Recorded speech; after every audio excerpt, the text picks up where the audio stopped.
Oh my God, you guys are such fussy britches. I can't even finish getting ready. I can't finish getting ready. You guys are such fussy britches. I'm sitting here watching the chat pop up. I'm like, let me just hit the live. Like I can't even get myself together messing around with y'all. Guys, I had to shave my armpits because I was being cyber bullied. Y'all know I got my last wax done yesterday, but it was a bikini wax. And I was getting cyber bullied in the last stream. I hope you have fun, sweet tea. Put us in your pocket so we can hear everything. Guys, I was getting cyber bullied about my armpits, but I shaved them. Guys, this is the first time I've shaved since being skinty. How do you shave concaved armpits? How do you shave when your armpit is in there? I was very confused in the mirror. Like I was like, how do you how do you do it? Oh my gosh. Oh my gosh. Oh, thank you, sweetie. Jen said, what the hell?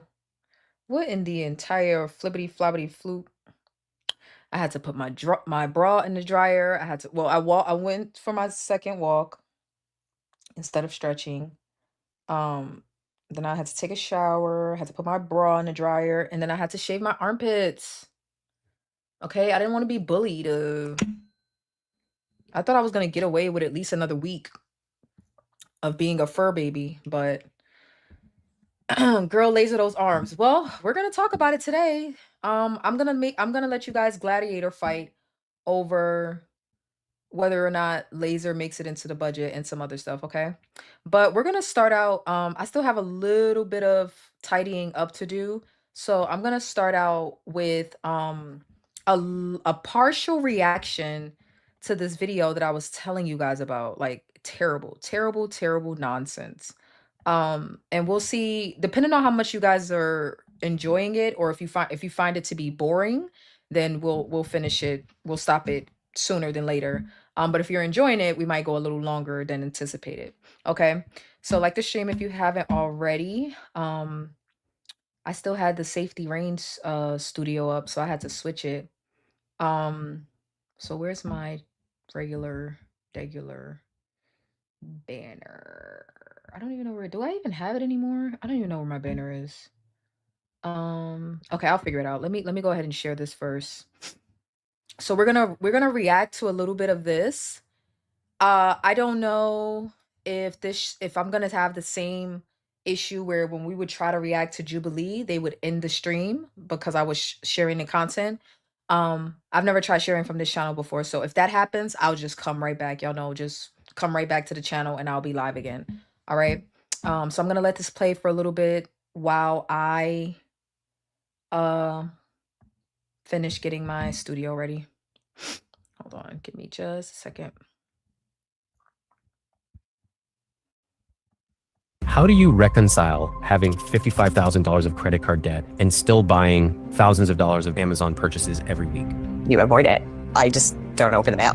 You ever say no? To myself, no. You're spending 97% of take-home pay on fixed costs alone. You are broke. Yeah, we are.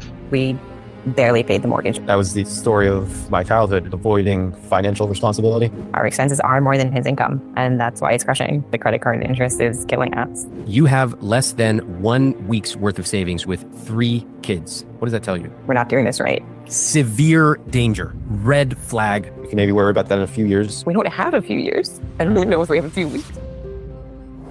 Today I'm speaking with John and Victoria. They're in their 30s, they're married with 3 kids, and they own a home that they love in the suburbs of New York. So they have a beautiful house, a growing family, and a life that seems stable. But listen to this line from Victoria's application. Quote, between Amazon, coffee, and Home Depot, we are living paycheck to paycheck.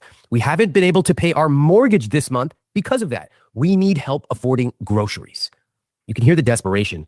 And the reality is they cannot afford their house. You'll see exactly what I mean when we look at their numbers. In fact, I'm going to open up their conscious spending plan right now, which breaks down their net worth, income, and where they spend their money. If you want help with your own conscious spending plan, you can join my money coaching program at iwt.com/moneycoaching. Assets, $1,049,278. Investments, $36,500. Savings, $1,155. That's a major red flag. Debt, $483,823. Net worth, a total of $603,110. But here is where it gets real. Their fixed costs are at 97%. Typically, I like to see those numbers between 50 to 60%. And what that means is they are spending more than they make every single month. Victoria was not exaggerating. They literally could not cover their mortgage this month without help, and they're struggling to buy groceries. So how does a couple with $600,000 net worth end up unable to feed their family? That is what we're about to find out. Does this sound like you? You want to retire in the next 5 years, but you're wondering if you have enough. Do you have enough saved? What if something? which then, brought us down to New Jersey. So we took a family trip and we actually all went to this one competition.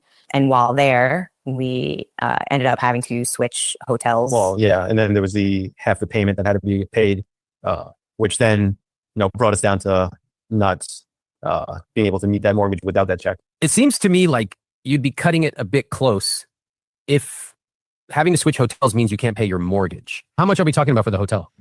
Okay. Sorry about that. So I don't really know how to approach this.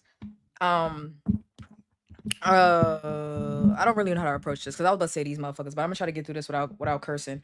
So these two basically said they went on a trip to a sporting event for their kid, and because they had to switch hotels, they used their mortgage money. Look at her face. Look at her face.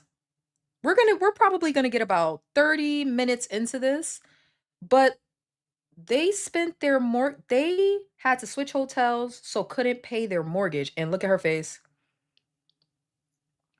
Think about this, the way that they spend money. Think about that when we get into like people whining and crying about not being able to afford their lives. Let's continue. It was 1,600. Okay. So having to pay an extra $1,600, I agree. That is a large unexpected expense.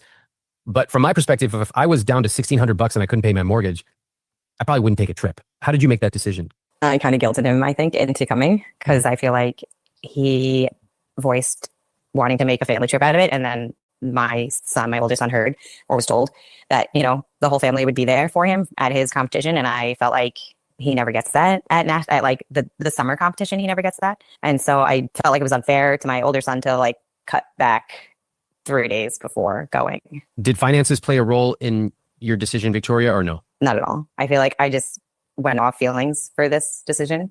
If I weren't here and we weren't talking, what would you be doing with your money? Probably still hoping that we can make it to December. Open a new credit card. I mean, Does it work? opening a new credit card? I don't know, the strategy you've been using so far, opening a credit card. Does it work? No. I only have one credit card in my name. I think he has 3 or 4 when we met. We met 5 years ago. And then since then we got married, moved to a different town, bought a bigger house, had 2 children. I was working and I'm not working anymore. And then once I stopped working, we happened to have a trip out to my brother that was already planned the month after I stopped working. And then we missed our flight and signed up for an Amex because it would have been nice to have that lounge access that day.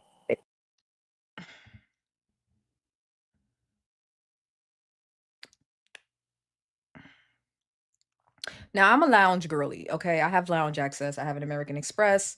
I often fly Delta, so I get lounge access. I have a Delta credit card, so I get it. But she said they missed their flight. No, she stopped working. They already had a trip plan, decided to take the trip anyway, missed their flight.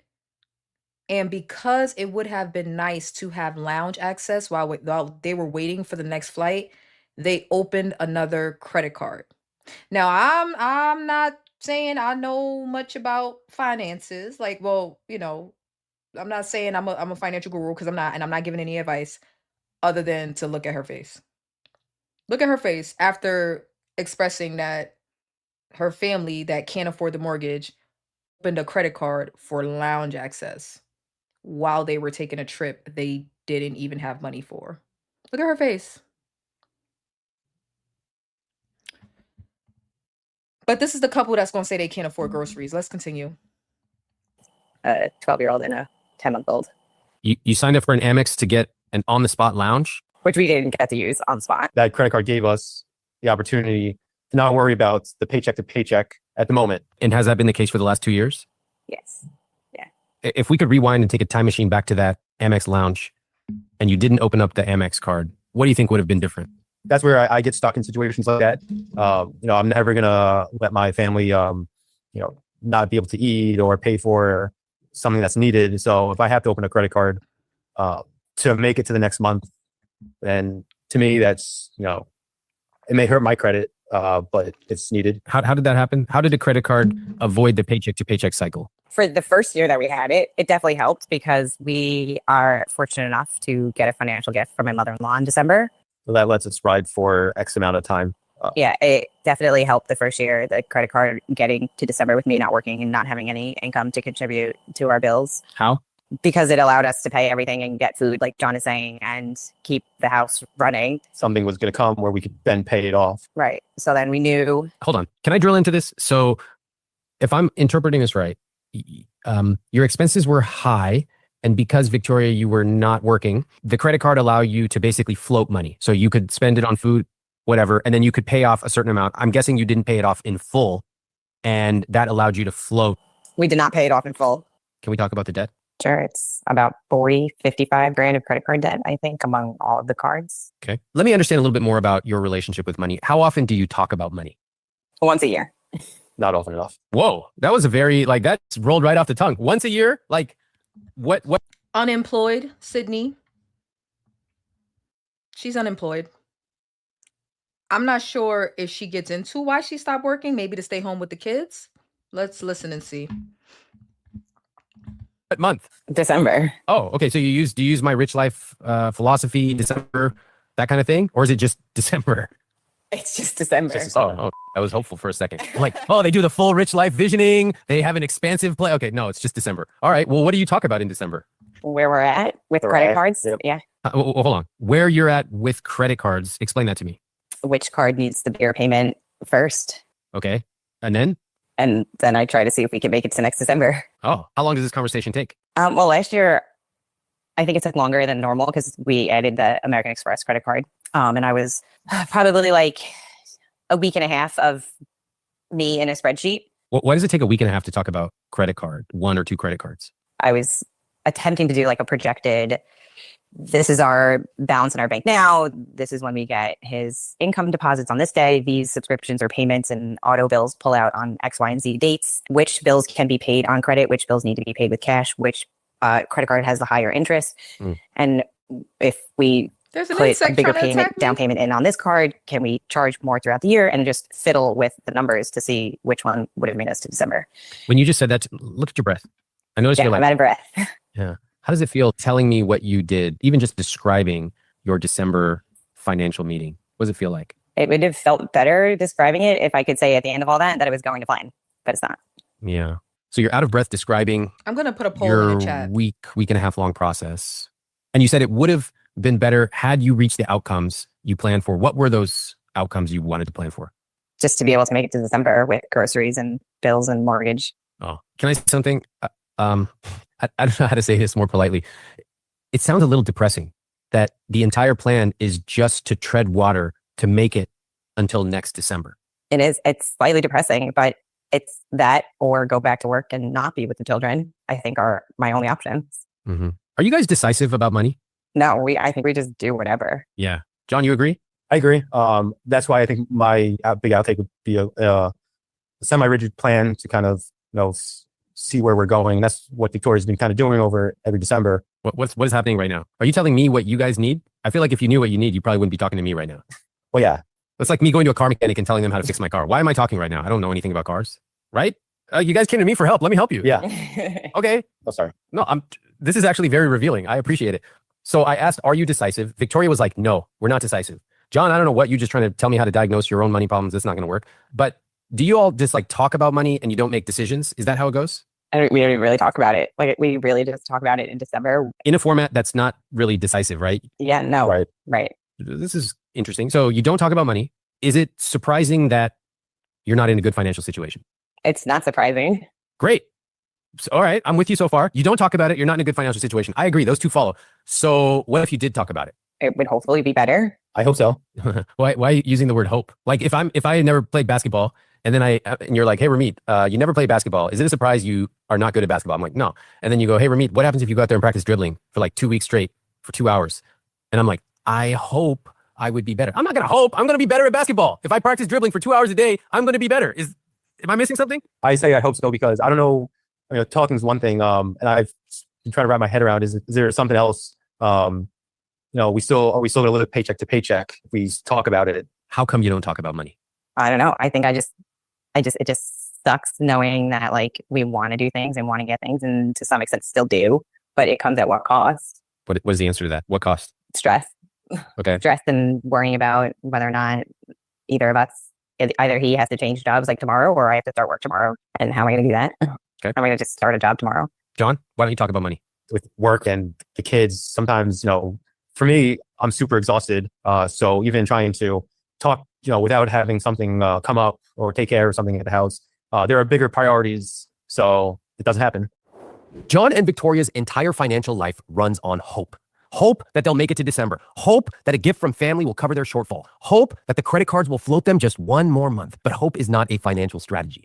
What's really going on is that they are avoiding the one conversation that might actually change things. Think about it. They talk about money once a year, just once in December. And even then, in that conversation, Victoria spends time shuffling numbers around a spreadsheet, not trying to build wealth, My married couples that are watching, could financial differences lead you to divorce? Just out of curiosity? This is a message. She got crazy eyes. She talked too slow for me, so I keep speeding it up. Um, could financial stress lead you to divorce? Or if you're dating or interested in getting married, could financial incompatibility lead you to not pursuing a relationship? Oh, hey Craig, how you doing? Hey, Dreamy girl. I'm just curious because these people are a goddamn mess. Let's continue. trying to plan for their future, just trying to survive for another 12 months. Does this sound familiar? Like so many people, they are playing not to lose instead of playing to win. They're at 97% fixed costs, means no cushion, no margin for error. When an unexpected $1,600 hotel charge hits, they can't pay their mortgage. This is a structural problem. It's not a tactical problem. You can track the price of apples Imagine picking a hotel stay over your mortgage. Diabolical. and try harder to spend less on coffee, but that won't solve a structural problem. The vast majority of us do not recognize our own structural problems. We don't even know what it means. What is this freaking Indian guy doing talking about structural problems? What? That's like a fish swimming in water that's becoming more and more acidic, so it's harder and harder to swim. What do? They swim harder. This example is really falling apart because, first of all, fish don't swim like this, and also they didn't choose for the water to become acidic, but there are structural forces outside. Never mind. With money, we don't recognize that we are in a situation where we are set up to fail. So we try harder and we beat ourselves up and we feel overwhelmed and ashamed. If this sounds familiar, I can help. My money coaching program will show you how to identify the actual problems with your money. The number 3. Let's rewind a second. Can you think of a time in the last 6 months where you were not on the same financial page? I mean, I'm assuming it's every day. Every time I see an Amazon package. Oh, is that right? Girl. Some of them are needed Amazon packages, like we get our sponges and we get. Sorry, did you just within 2 seconds start justifying Amazon purchases? Yeah. Why is that? Because those are things that I don't buy when I go out. Yeah, they're not things that they're not on my list of shopping. Guys, Like there's 3 purchases I think that I agree with. Victoria, I'm finding it very hard to connect with both of you right now. And I want to. I really want to help both of you. I feel like you're recreating the story as if your job here today is to simply tell me your story and to justify it. I don't think your goal here today is for you to defend yourself. I think you came here because you want help. Is that accurate or not? Please tell me. 100%. Yes. Okay. If you continue defending your behavior, your actions, the way you think about money, if you justify it, if that's your mental model of today, we're going to get nowhere. It's almost like you're holding up a shield and any questions I ask are just bouncing off. I don't want that. It's not a good use of my time and you are going to end with nothing changed. I don't think that's why you're here. Victoria, do you remember my question? Of a time we didn't disagree in the last 6 months. A time that you were not on the same page with money. And your answer was? Every time I see an Amazon package. Give me some more examples.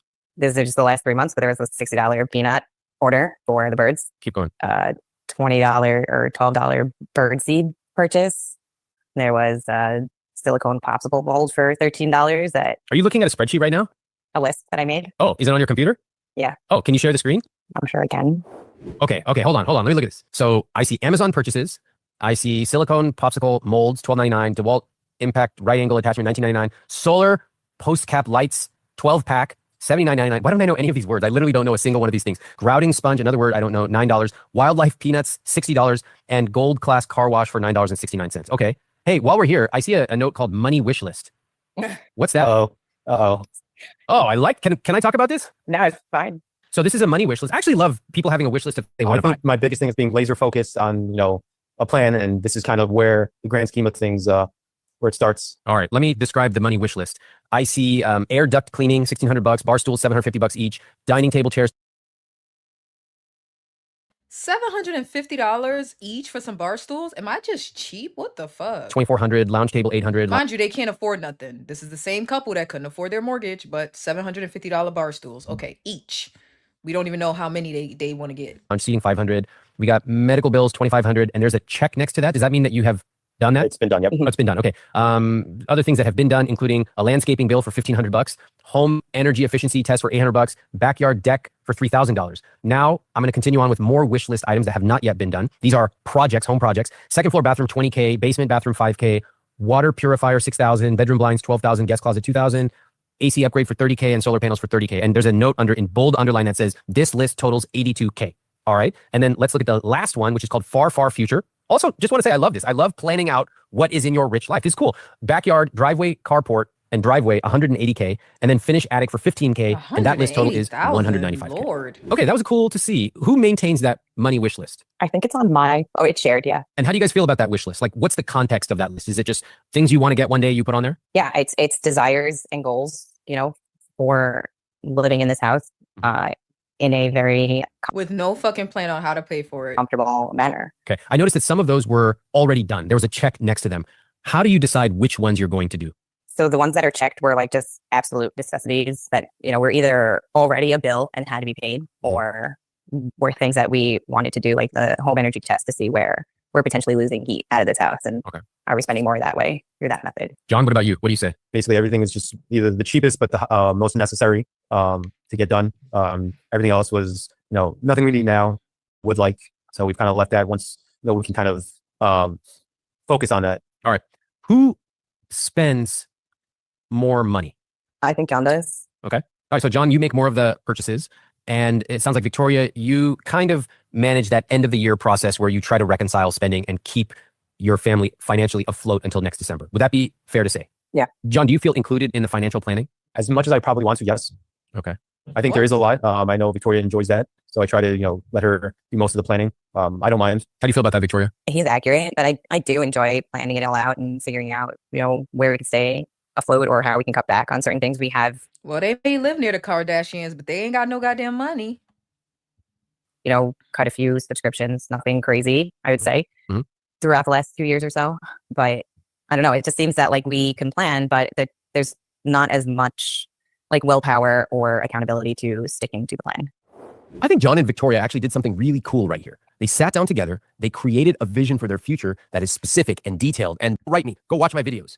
Keep in mind, they used a check meant for their kids' clothes to cover the mortgage, and now they're fighting about $60 in birdseed. Planning a $30,000 air conditioning upgrade is actually a lot easier than asking the hard question. Should we even be in this house? So let's look at our conscious spending plan, because the numbers are going to show us whether this vision is actually possible or not. What do you say we take a look at the numbers? Sure. All right, Victoria, can you read off the word in bold and then the number in full next to it for the entire net worth box, please? Assets are $1,049,278. Investment Bruh. I'm fucking dead. All right, let's continue. Woo. is $35,600. Savings is $1,155. Debt is $483,823. That gotta be the house. And our total net worth is $602,000, $210. What do you think about those numbers? It was nice to see our net worth. It's very positive, but it can help us in the day to day. Okay, fair enough. John, how about you? It's eye opening. But then again, it's like where is it? Does that confuse you that you have a $600,000 net worth, but you are struggling day to day with credit card debt? Yes. Yeah. Is it confusing to you, Victoria? Yeah, I feel like we shouldn't be in this position with a $600,000 net worth. Okay. Can I ask you guys just, you have a $600,000 net worth. Where is the money? It's in the house. It's all in the house. It's all in the house. And so if it's in the house, how do you get the money? Yeah, we can't. We'd have to move into something smaller. Bingo. Yeah, Sweet Tea likely. called it. There are some other ways. I'm sure you've heard people talk about home equity lines of credit and stuff like that. Refinancing. Yeah. Refinancing. You've heard about that kind of stuff. Yep. But in general, it can be very confusing to have a high net worth, but then to struggle on a weekly. Bro, listen, bullshit. Now, homeowners don't get me, but listen, that money don't exist until you sell that goddamn house. I'm sorry, that's just numbers on a paper until you sell the house, okay? That's how I feel. So they need to sell that house. Or even daily basis. Right. I want to acknowledge It's exhausting. and confusing. Like, how can this be? Okay, Right. let's continue. Let's look at the income. This time I'm going to ask you, John, to read off the total combined monthly income. What's that number? $10,311. Great. So your household income is $123,735. Did you know that? Yes. Victoria, did you know that? Yeah. John has a yearly like performance review, and at the end he usually gets a bonus. And so I think it's March that it occurs. He always tells me how it went and tells me what his projected new deposit is. Okay, hold on. Is the bonus included in the $123,000? It's a yearly raise. You get a raise. Okay. All right, fine.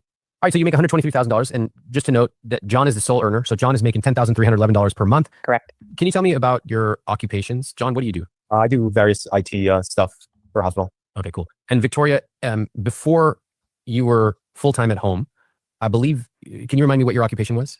I did bookkeeping. Bookkeeping. Okay, got it. I am a little confused how your net is higher than your gross. I'd love to know myself. How do I make my net higher than my gross? Please tell me. John? I can't. Their net is higher than their gross. Somebody fucked up somewhere in the math. I didn't know how to incorporate our December financial gift that we get, so I put it into our net. Okay, talk to me about this. What is this gift? My mother-in-law gives us Hold on, let me slow it down. I need y'all to hear this shit here. Oh my God. a financial gift every year. How much? Well, it changes every year. Whatever the max is, whatever the IRS max code is, that's what we'll get. So last year we got 17 each. 17. The in-laws gave them 17,000 a piece. Just gave it to them. Tax write-off. K each. Each. Okay, 34. Why do you take such a deep breath, Victoria? What's Because that? I feel like it sounds like so much, and we should be so further ahead than we are. You feel that because you're getting $34,000 a year as a gift, as a household, you should be further ahead than where you are. We should be less in debt than we are, Okay, and you're not. and we're not.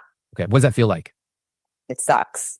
Go a little It sucks, deeper than and that. I feel like we're letting my mother-in-law down. Can you tell me, like, how do I say this? Like I have young nephews and nieces that use the word sucks. You're an adult. What does it feel like that you get $34,000 a year and you're not as far ahead as you would want?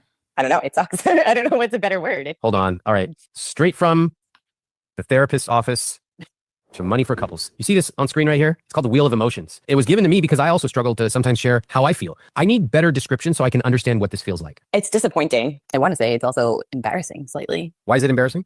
because I feel like other people would Wheel of Emotions. I like that. I'm gonna have to find that. be so happy to get that same kind of money. Mhm. And here we are just wistfully wasting it away. Not all of it, but I feel like sometimes we are How do you waste your money? by not talking about our credit card choices. Okay. Which again, I'm not going to go into that. I was just going to try and justify it again. I won't do that Why were you going to do that? because I feel like some of it is needed. Some of the credit card purchases are needed because we do send some of our bills to our credit cards. And without me working, there's no other way to survive. Mhm. But then some of them are. You could downsize your life. And that's the point, isn't it? Nobody wants to do it. I get it. But I'm not about to end up like these hooligans here. Oh no, we're gonna reel back that spending. No. Did we need to swipe the card for that? And when you ask those kinds of questions, John, your answer seems to be, yes, we did need. Like they would rather keep their house that they can't afford and rack up debt instead of just selling the house and getting the equity. Whatever. I don't know. What do I know? Nothing. Yeah. For some of the stuff, yes. Like, what about that bird seed type of stuff? Was that needed or no? No, it's not needed. But it's, again, I guess I won't go there either. I'm not going to justify it. No, go ahead. I'd like to hear the justification. For me, it's just enjoying my Thank you, house new and member. being able to, enjoy my surroundings and see I can, take care of my house and, use my house as I would like, just to get some, enjoyments out of, Living here. living here. It's just small things for me, just being able to see the birds and the squirrels, just The Simple birds things. and the Such a simple man. squirrels. in and of itself, I guess it's not worth it. All right, let's take a look at the full picture before we start to make value judgments. All right, so you all make $123,000 a year as a household. Let's look at your fixed. Whoa, what's that number? What's that fixed cost number, Victoria? 97%. All right, you guys are broke. Yeah. Those birds don't need to be eating birdseed from a couple that can't afford it with 97% fixed costs. You know those birds, you hear them like chirping in the background? Tweet, tweet, tweet, tweet, tweet. Whatever the bird sound makes. What they're really saying is, I can't believe they keep feeding us when they have 97% fixed costs. What the That's what those birds are saying. I speak bird language, birdese. That's what they're saying. 97%. What do you guys think about that? Shameful. Okay. It means that I'm not doing enough. Oh, can you explain that? I'm not, making enough money. I should be doing better. Okay. I need to do better. What else? Victoria, how does it feel to you? It feels like I have to go back to work. It feels like Oh, you don't fucking say. What do y'all think about her? Like, I mean, I don't know. I'm not a two-income household. So, I mean, I also don't know what it's like to have kids and stay home for the kids. But she said it looked like she got to go back to work. I don't know. I don't know. Is she just saying that, or is that like a reasonable solution? Hopefully they get to it. he needs help. That's not a feeling. That's jumping to a solution. How does it feel that you're spending 97% of your take-home pay on fixed costs alone? I don't know. It hurts. It's hard to describe because I feel like all of our fixed costs are needed. They're fixed costs. They're what we have. I guess I didn't ask for justification. I asked, how does it feel? If it were me in this situation, I might feel anything from embarrassed, ashamed. My bad. I have to start that poll over because I said above and I'm gonna ask, do you live above your means? So I'm gonna do the poll again and then you guys can vote. Indignant, angry, irritated.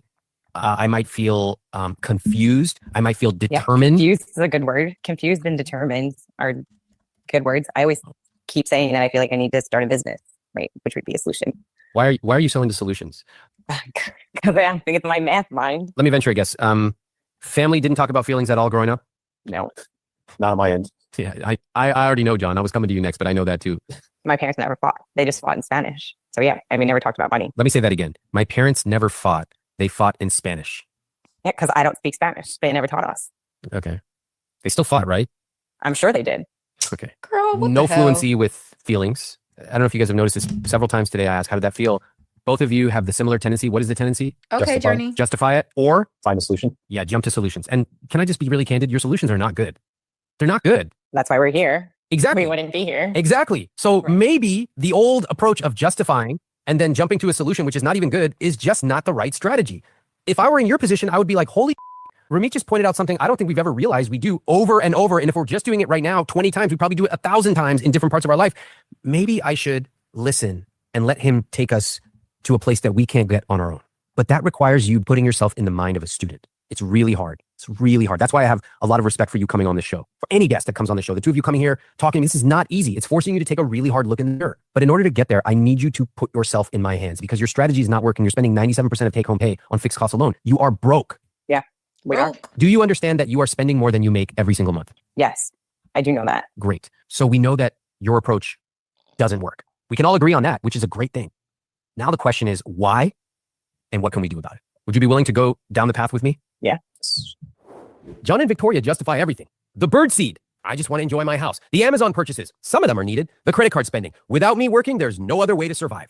Everything is needed. Everything has a reason and it gets explained away. It reminds me of my business when it took a sharp downturn years ago. I hired an outside consultant to help me analyze what's going on. And he asked me, at your peak, what programs were you running? And I started listing them off. I was doing this, I was doing that. Then he asked me, why'd you stop those? And I gave him a full 5-minute explanation of all the rational, very logical reasons that I cut each of those programs. And he listened and he nodded and he said, it sounds like you have very good reasons for eliminating those programs. The only problem is you're not getting the results you want. And that's corporate speak for like, you dumbass. Hearing that was a spear to my chest. I might think that I was right about every individual decision.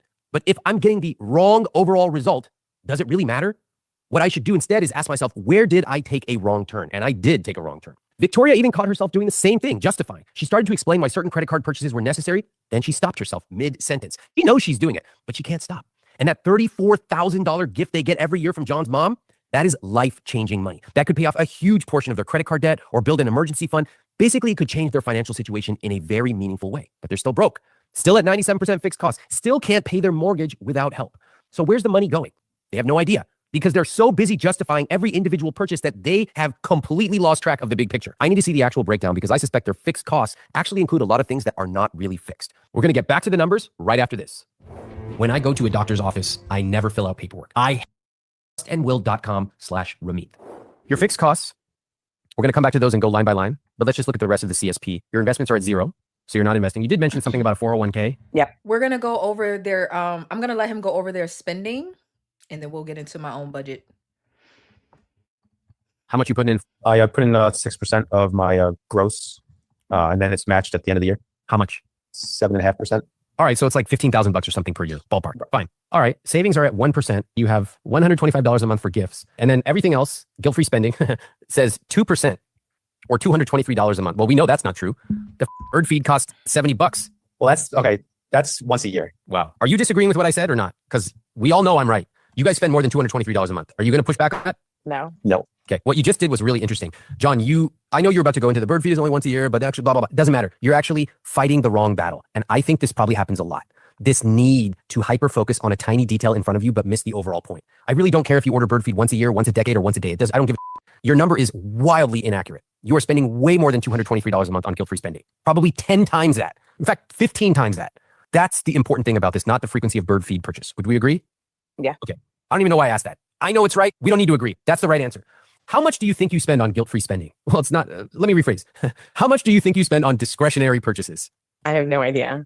But you do the credit cards every year. I mean, I know by the end of the year, we're probably always maxed out, but I don't know how we've gotten there. Okay. I think too much. Wait, these answers are like extremely vague. I feel like I'm a math professor and I'm asking you guys to answer this math problem and you're giving me answers in words. It's like a lot. More.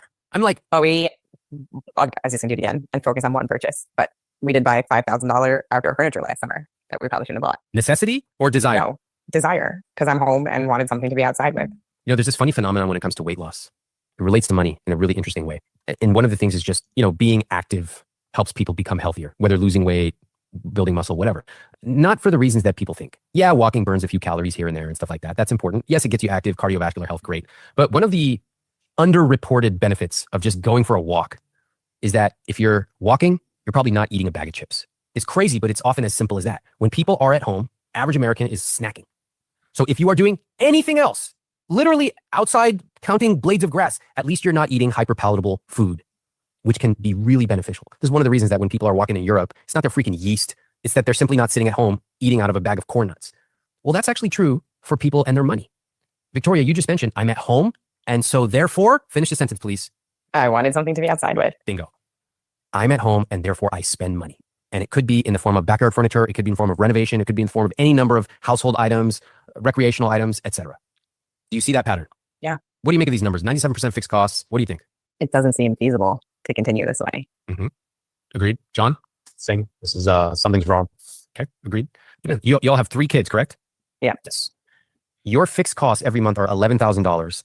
Your amount in savings are $1,155. John, if you lose your job, how long could you go?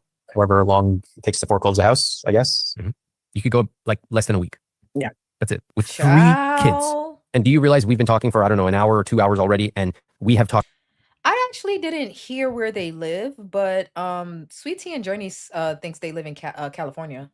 about bird feed. We've talked about random purchases here and there on Amazon.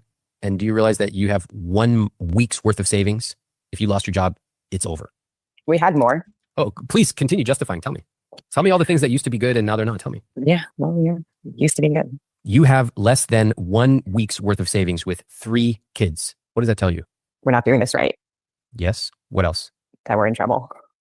We're probably in very big trouble. Yes. Severe danger. Severe. Red flag. Massive. Stop everything. You're in danger. John, what's your reaction? Something's changed today. Oh, solutions? Are we doing that already? I think sometimes the two of you use solutions to avoid the reality of your life. Yeah, I could see that. You talk about the future in this aspirational way as if you're both going to magically become different people. We need to stop purchasing random things. We need to earn more. We need to XYZ. Why don't I look at the reality of my situation? Let me start there. What is the reality of your situation, John? Describe it to me. It's not bright. There's no room for excuses anymore. Victoria, what about you? Describe your situation, financially speaking. It's worrisome. I don't know what to say other than that, other than how can we fix it? I feel like worrisome is something that I might use to describe if my savings rate went down from 14% to 11%. Like, that trend is a bit worrisome to me. I would like to keep an eye on it and 6 months from now, reevaluate. That's worrisome. That's not this. It's dire. It's begging for a change. Yes. dire. What does that word mean? Severely urgent. Yeah. It becomes even more urgent when we look at the fixed costs. Let's take a look. Under your fixed costs, when we look at your mortgage, we see 39% of gross. What do you think about that number? I think it's too high. It's way too high. It is one of the reasons that you are both struggling and you feel overwhelmed. You're house poor. You bought way too much house for your income. That number, we like to see it under 28%. In high cost of living areas, like to see that number, it can go up to 32, 33. If you have no debt, maybe. Every percentage it goes up becomes more and more risky and more stressful. You are the prototypical example. Your housing costs are too high. Every month you wake up, your mortgage costs you too much. You have very little left over to do anything. On top of that, you have debt payments of $1,836 a month, and that's not even paying all your debt. No. Your debt is $483,000. I'd like to know what is underneath those numbers. Can you break it down for me? Sure. It's about 40 grand in my student loans that I'm not paying because I don't have a means to. Mm-hmm. 55 grand of credit card debt, I think, among all of the cards. Okay. The rest is the house. How much is the house? $396, $823 left in the mortgage principal. Okay. What do you think about those? It feels crushing. John? Unavoidable, and I guess like strangling us. Yeah. How come you say unavoidable? That's a very interesting choice of words because I would say you've done a very good job of avoiding the debt. Well, it's things that we need that we put on the credit card that Victoria brought up that we put on the card that we've planned to put on the card and then pay off throughout the year. So some of it is just stuff that we need, like the propane bill, the insurance payments, the water bills, stuff that's we need, but it's put it on those that medium it's unavoidable, and it's but it's strangling us. Those are usually the big ticket items. Our expenses are more than his income, and that's why. Man, Jen said he's a beta. I would I would dry up if my husband at least they don't have any car debt. Oh my God. Let's continue. Just a little bit more. I'm over here. The plan that you see him reading out for, not the plan, but the conscious spending plan that you see him reading off for theirs. I'm filling out mine now, so that's why I'm like quiet. But Jen got me dying because the credit card interest is killing us if we don't stick to charging just what we need to. How do you reconcile having $55,000 of credit card debt and still buying thousands of dollars of backyard furniture and multiple Amazon purchases every week? At the end of the day, you really can't. But how do you? You avoid it. Mm-hmm. You just avoid it. You don't really look at it. You don't really talk about money. It's basically push it off. As long as our lights are on, as long as the basic stuff is working, we'll deal with that problem another day. Yeah. John just said if he loses his job, they could last however long it takes to foreclose the house. That's less than 1 week of savings with 3 kids. And for the last 2 hours, they've been talking to me about birdseed and Amazon purchases. Sometimes I wonder why you let yourselves get this far with your back against the wall. You would never let a kid or a loved one get in a situation. You would tell them you're in danger. But when it comes to ourselves, we are so comfortable taking on arrows and letting our back get against the financial wall. I think part of it is we think it's all going to work out. We're hopelessly optimistic in America. And also, we haven't actually heard stories of what happens when things don't work out. Y'all see a bunch of people on crypto Twitter and crypto Reddit talking about, I made $1 million. I'm so rich. I don't know. It's so much money. But our Amex, I think, is maxed at the moment. That's how much? 32, I think. Okay. His Apple Card, which I'm a user on, is, I think, also maxed. Number? 6,500. Okay. PayPal accounts, 1,200. And then I have my one credit card that I'm not paying. So it's, I think, up to like 1,500 right now. Which credit card is that? Sub Visa. I think Visa or Master credit card, nothing special. Okay. I think we're missing some money here. What's the rest? Student loans, I guess. No, you told me 55K of credit card debt. I don't think that adds up to 55K. Oh, is the micro loan that we have that I took out to pay for the second. You guys took a loan for that? I had it. We had at the time we had to get out since we didn't have anything available. Oh. We didn't have a choice. We had to leave where we were. Okay. How much? That's I don't know. At the end of the loan, we got paid $1,600. Okay. I think we're still missing a few $1,000s, but that's okay. I think we get the general idea. And I noticed in your conscious spending plan, you spend $1,500 a month on groceries. It's more like 1,800. Okay. What's that about? We like to eat. We like to eat. We like to cook from home. Mm-hmm. And we have 2 allergies in the house. Mm-hmm. Never feels like, we're getting anything unneeded. Right. So what? It's every time I go to the grocery store, it's like $165, I feel like, and I go 2 to 3 times a week. And that's just the grocery store. Then there's the bulk store where we get a lot of the like children's snacks and our meat. That's another like $400 once a month. Can I see the kitchen? Do you want to see the kitchen? I would love it. Okay. I will Okay, take the computer. venture to the kitchen. Okay, this is awesome. Okay, so I see, nice counters, and we got you can tell it's a family fridge. So Victoria, do me a favor, open up the fridge. Yeah, perfect. You got the hand thing right. Let's get the fridge. What do I see in here? We have in the process chicken that I'm preparing for the freezer. Cut up Diabolical. watermelon for the kids. Mhm. Yogurt for the kids. Eggs for breakfast. Fruit over here. That's all our cooking condiments. Looks like a pretty standard fridge to me. Some condiments, some meat, some fruit. Okay, and there's some milk in there. Okay, fine. What else? Yeah, what's in there? What's in those little drawers? Dairy-free cheese. What was that? Dairy-free what? Cheese. Dairy-free anything. Cheese, Okay. sour cream, butter. It doesn't seem like there's much here. Where's the $1,800 a month? We do keep a basement pantry as well. Let's go see that. Okay, while you're walking, I'm going to ask John a question. John, what do you think about the amount of food that y'all spend on? I think it's in normal amounts. We usually write a list beforehand that we try to stick to.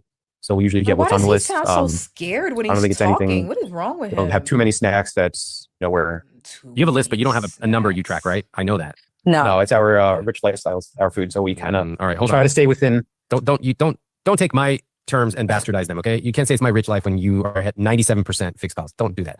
Okay, wow, they have literally a restaurant level industrial cage down here of pantry stuff. Now we're getting to it. All right, what do we got? Holy, we got a freezer, a separate freezer of, what is this stuff? Some of it is meat that I stock up from Costco so we can get a better deal on food. Okay. And then the surplus will stay down here, whatever we're not using. What else? Okay, let me look at this. What is this? Chocolate? These are in particular snacks for the babies, and then these are also snacks for the babies. Lesser This is evil just makes food for babies? over-shopping. Yep. This is just over shopping, over buying, as I revealed for myself recently. Like just buying shit. You got stuff and you just buying more stuff on top of stuff. Their version is food. Those guys are good, man. I love their pop. These right. are also snacks for the babies. Surplus from Costco from upstairs. And so Why does when your we baby get- eat better than I do? Your baby has like a richer taste profile than I do. All right, I've seen enough. Thank you. I'm serious. That kid eats more diverse food than I eat. I don't know if that's good or bad. we like to eat. We like to cook. We like to spend time in the kitchen. John and Victoria are spending $1,800 a month on groceries. When I asked to see their kitchen, I found a full refrigerator upstairs, a basement pantry with an industrial storage cage, a separate freezer Industrial stocked with bulk storage meat, cage. and then shelves of specialty snacks. And of course, they justify it. We have 2 allergies in the house. It's for the kid. Is your strategy to pay down the approximately $55,000 of credit card debt that you have? There isn't one right now because I feel like we shouldn't have gotten this high. So we don't have a plan because we don't talk about finances. I'm interested to know where this is coming from. The fact that you are both in dire financial circumstances, and yet you are candidly telling me we don't have a plan. John, let's go back to your. We don't want to hear from John anymore. Okay, so we're gonna take a break from them. I'm not gonna lose the video. Like I'll keep the video paused where it is. And if we I take that back because I gotta go 75 hard P. So let it play while I go use the bathroom. Give me just a second. Childhood. What do you remember hearing your family say about money when you were growing up?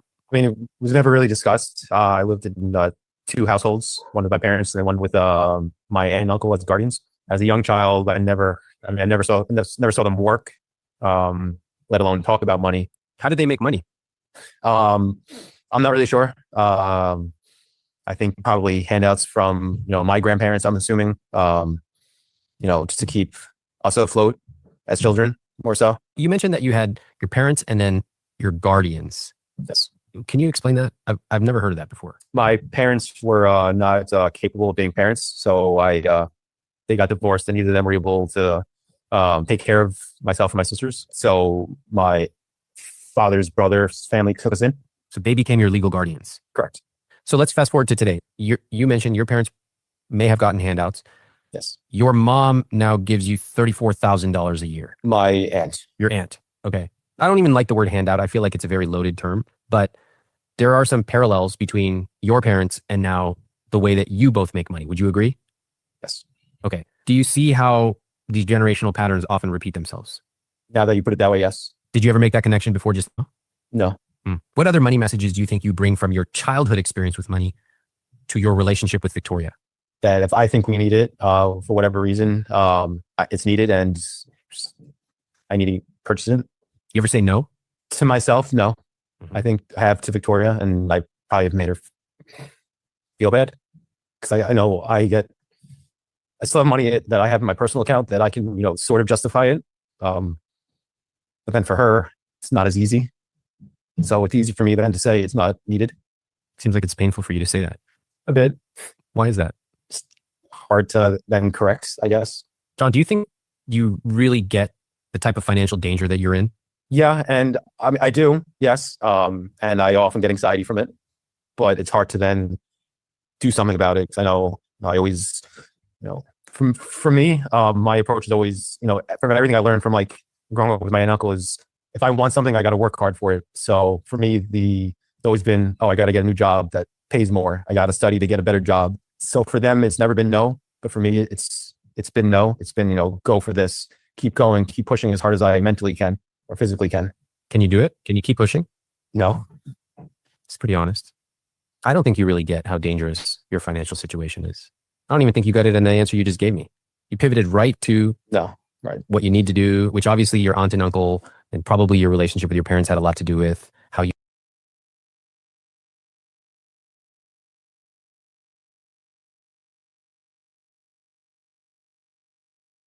Oh shit, I was muted. He's lost in the sauce. I don't even know what was said, and I can guarantee he's lost in the sauce. He don't really seem he seems a bit passive, but whatever. Enough about their situation. We'll finish that later. And I made a mistake. I thought they were the $200,000 couple. They're not, but there's several high earning couples. And imagine how I mean, I'm not saying she has to go back to work, especially if she's home taking care of the kids, but just imagine how well, it wouldn't change anything. I was about to say, imagine how much money they could be making if she did go back to work, but they would just spend all of that too. Plus the $34,000 gift that they get from the in-laws, right? So, um, the $200,000 couple, okay. I have to go back to my history and find it, and I will post it. Okay, so let's get into my own budget. But actually, I want to show y'all this first. I want to show y'all the little spending plan that he was going over with them. He actually just posted it, uh, like a graph of it on his channel earlier. So this is what it is. This is what he was working with them on. And he does have a book. I'm not plugging his book or anything. But this is his breakdown of financial planning. Now, if you just look up how to budget, right? The average or the first budget that probably is going to come up, which is something like 50-30-20, which is 50% needs. So everything you absolutely have to pay for every month. 30% wants, that's your travel, your gifts, your self-care, maintenance, all of that. 20% for savings, retirement, investments, and things like that. So his is similar to that. He just breaks it down slightly differently. So I'm going to go over that, and then I'm going to tell you guys what my numbers look like. So for him, he has 50 to 60% fixed costs. Instead of just putting it at 50, he gave a range. And it says anything you must pay, like mortgage, rent, utilities, groceries, debt, that would be your minimum payments, and car payment. Then it says 5 to 10% for investments, 401k, Roth IRA, etc. 5 to 10% for savings, vacations, gifts, down payment, college savings, emergency fund. And this section, the green section, the fun money, is what we're going to be talking about today. Okay. We're going to be talking about the 20 to 35% of your budget that is supposed to be guilt-free spending. The reason that he listed as guilt-free spending is because people are going to spend money, right? Like people are going to spend, and a lot of people, maybe even most people, are going to spend frivolously, mindlessly. People are very adverse, unless they're taught early. Most people are adverse to um avoiding buying the things that they like. And his idea, or what his book is about, is, you know what, you should be able to enjoy the things that you like. You should be able to enjoy nice things in life as long as you can afford it. So whether you make $50,000 a year, $100,000 a year, 200,000, 500,000, 1.5 million, it doesn't matter what amount of money you make. you are supposed to budget based on your income level and then take a portion of that, assuming you haven't destroyed your life with debt. You take a portion of that to have fun and not think twice about it, because there are some people that will spend their entire lives saving and investing and they get to 70 and they don't want to spend the money. So now their spouse is miserable and unhappy. Like, we have a $7.5 million net worth and he won't touch the money. Or it'll be something like, um it could be anything. Like, some people are over savers, some people are overspenders. This is supposed to give you some sense of balance so that you can take care of your responsibilities, save for the future, get out of debt, and still enjoy the little finer things in life.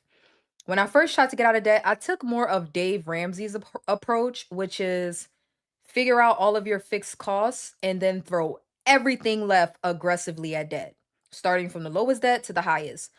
I did it that way for about 8 months and I burnt out because there was no room for me to do any of the things that I like, that, kind of makes life worth living for. So I'm going to attempt it this way this time around. And so we're going to spend this stream talking about this green portion, 20 to 35% of income for guilt-free spending, fun money for anything you want.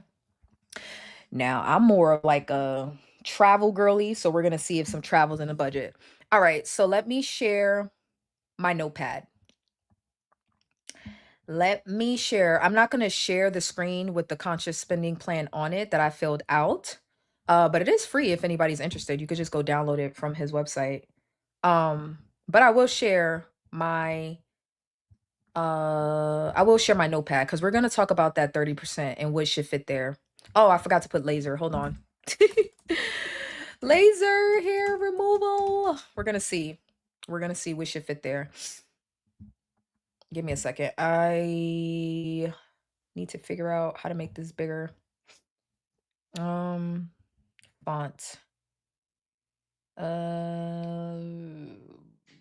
Bigger. So is it Command A? Nope. Hold on.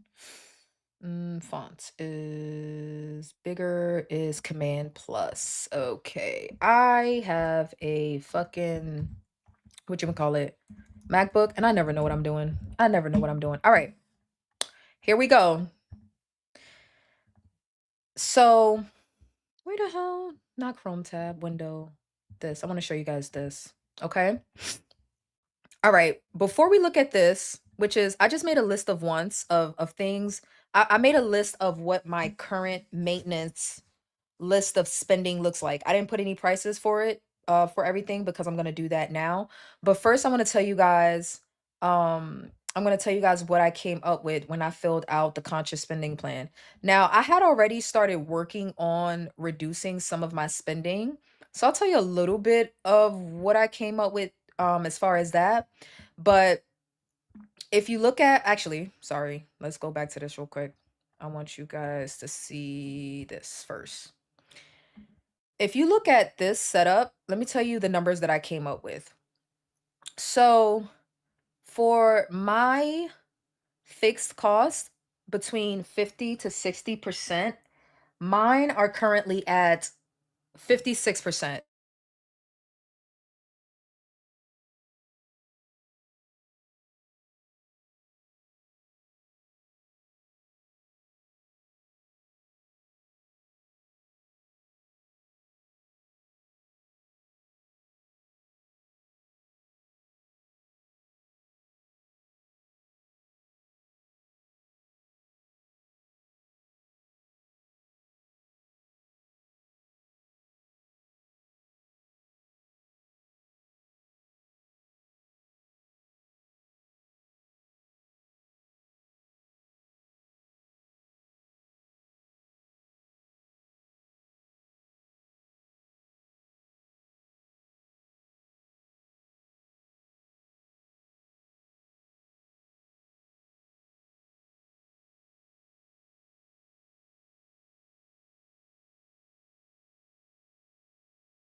Can you guys see me? Hello? Is anyone there? Can you guys?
Okay, let's try that again. Can you guys hear me now? Something just happened. I think aliens just broke my Wi-Fi. My laptop doesn't want to connect to my Wi-Fi anymore. Something just happened. So I'm on my phone's hotspot. I just wanted to come back real quick to see if you guys can hear me. You can hear me. What the fuck just happened? Okay, hold on. I'm sorry. You're praying on my downfall. Like, did I just break something on my computer? Let me see if it's working on my phone. Let's see. I might disconnect again. Give me a sec.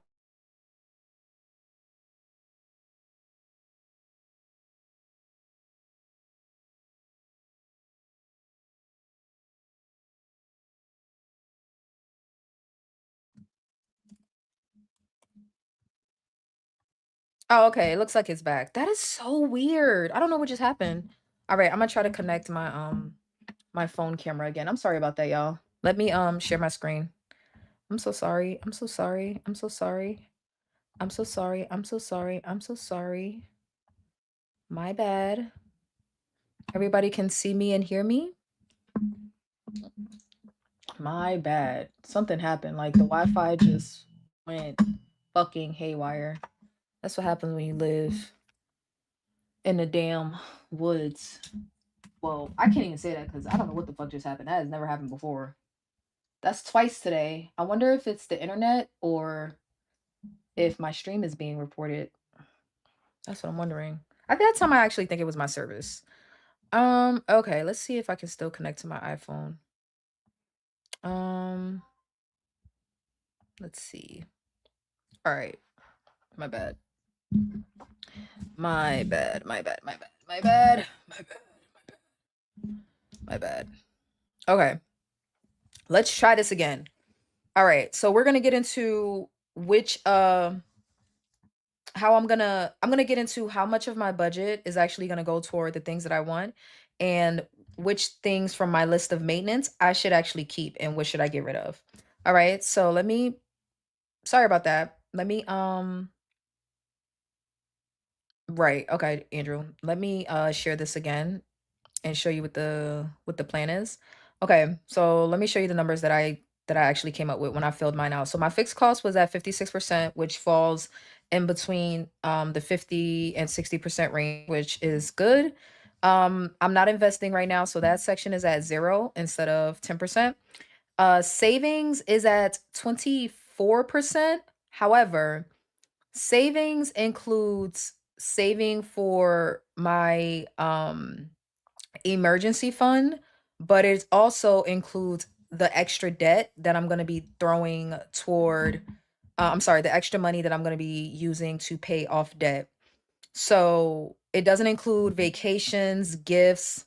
Actually, now that I think about it, I guess vacation should be in that category, but we'll figure that out later. It doesn't include saving for vacation, gifts, um, or anything else.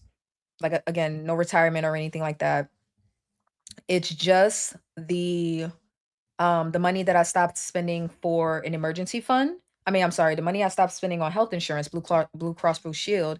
I'm putting that into savings for an emergency fund. I'm putting that into the emergency fund, and then everything else that I'm paying, all of the extra cash that I'm using to pay toward debt, in addition to the minimum monthly payments, also goes into this category. The last thing is guilt-free spending, which I have at 20% of my take-home pay. That 20% is about $1,000. Okay. I could have made it more. I could have bumped it up and been less aggressive with the debt.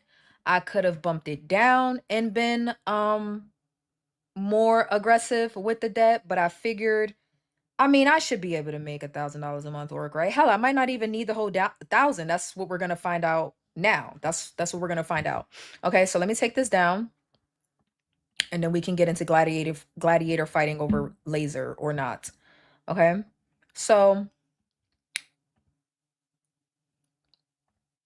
we're not talking about the things that I'm responsible for today. We'll do that in another stream. So we're not talking about like I don't have a car note, I don't have rent, I don't have utilities, I don't have none of those traditional expenses, but I do have Zebbound, I do have a phone bill, I do have groceries I have to pay for and debt and all of that stuff. So we're not talking about that stuff today.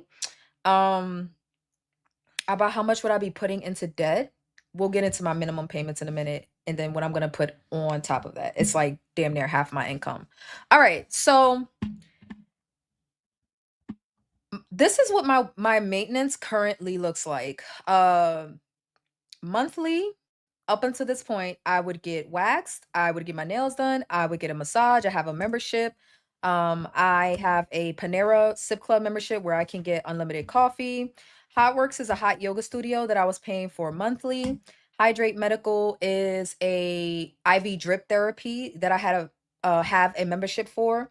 Miscellaneous shopping, so just random shit on Amazon or me buying a bunch of fucking skincare that I don't need. I get my eyebrows and my lips waxed, my top lip waxed, travel, dining out, and then laser hair removal is gonna have a question mark, right? So let's see what the prices are. Actually, let me put at the top what we're actually working with. Where we need to end up. We need to end up at no more than $1,085, okay?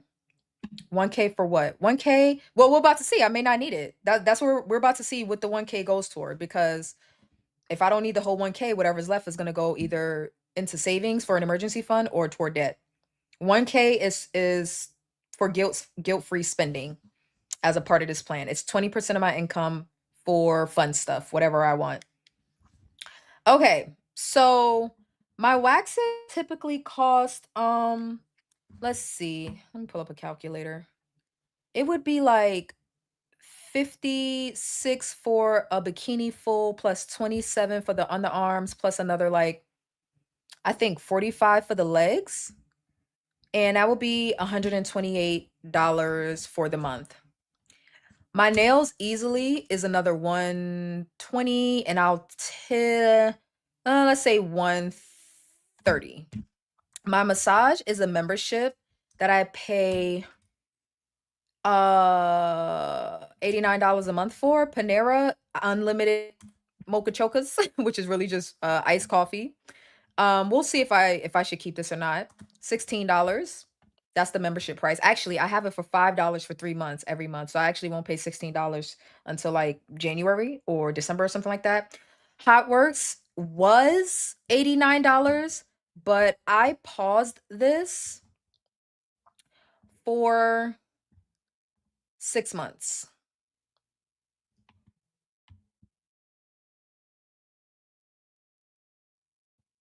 I paused this for 6 months, so we can take this off the list. Hydrate Medical is $129 for me to get an IV drip therapy. Ugh. I have not canceled this yet, but I'm well, we'll see. Miscellaneous shopping, I have no idea what this number is. I don't even know what I spend randomly shopping throughout the month. We would have to go through my credit card statement to find that out, which we'll do on another stream. Y'all want to guess a number? Y'all want to just throw a number in there? I have no idea how much I spend on just randomly buying Amazon shit and shopping and Fashion Nova and all of that. Eyebrow and lip wax is about $30.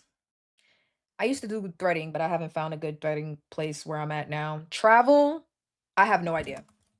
But I put travel on there because I want travel to go in the future budget, like in the budget that we're building.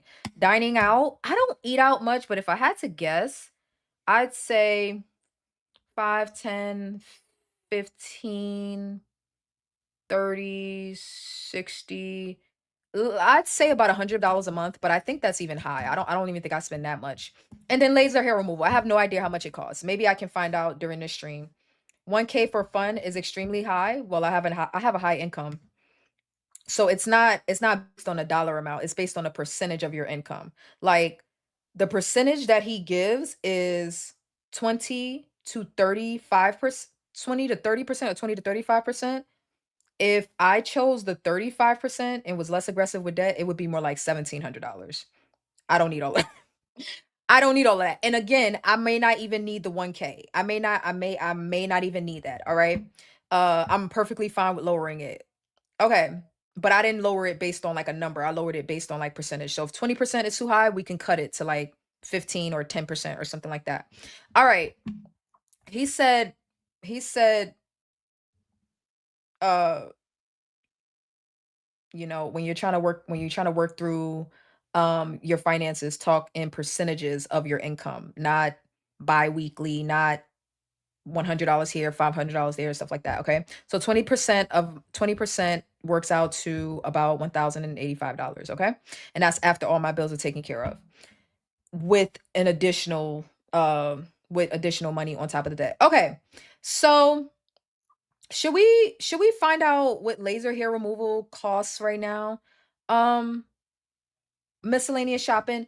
I could tell you right now, I easily spent like $600 last month, which is diabolical. Okay. Like I easily, with just the skincare alone, I spent like $600. Travel. What's weird in August? Did I travel? I don't think I spent any money on travel. So we can leave that blank and we'll figure out if we have money for that at the end.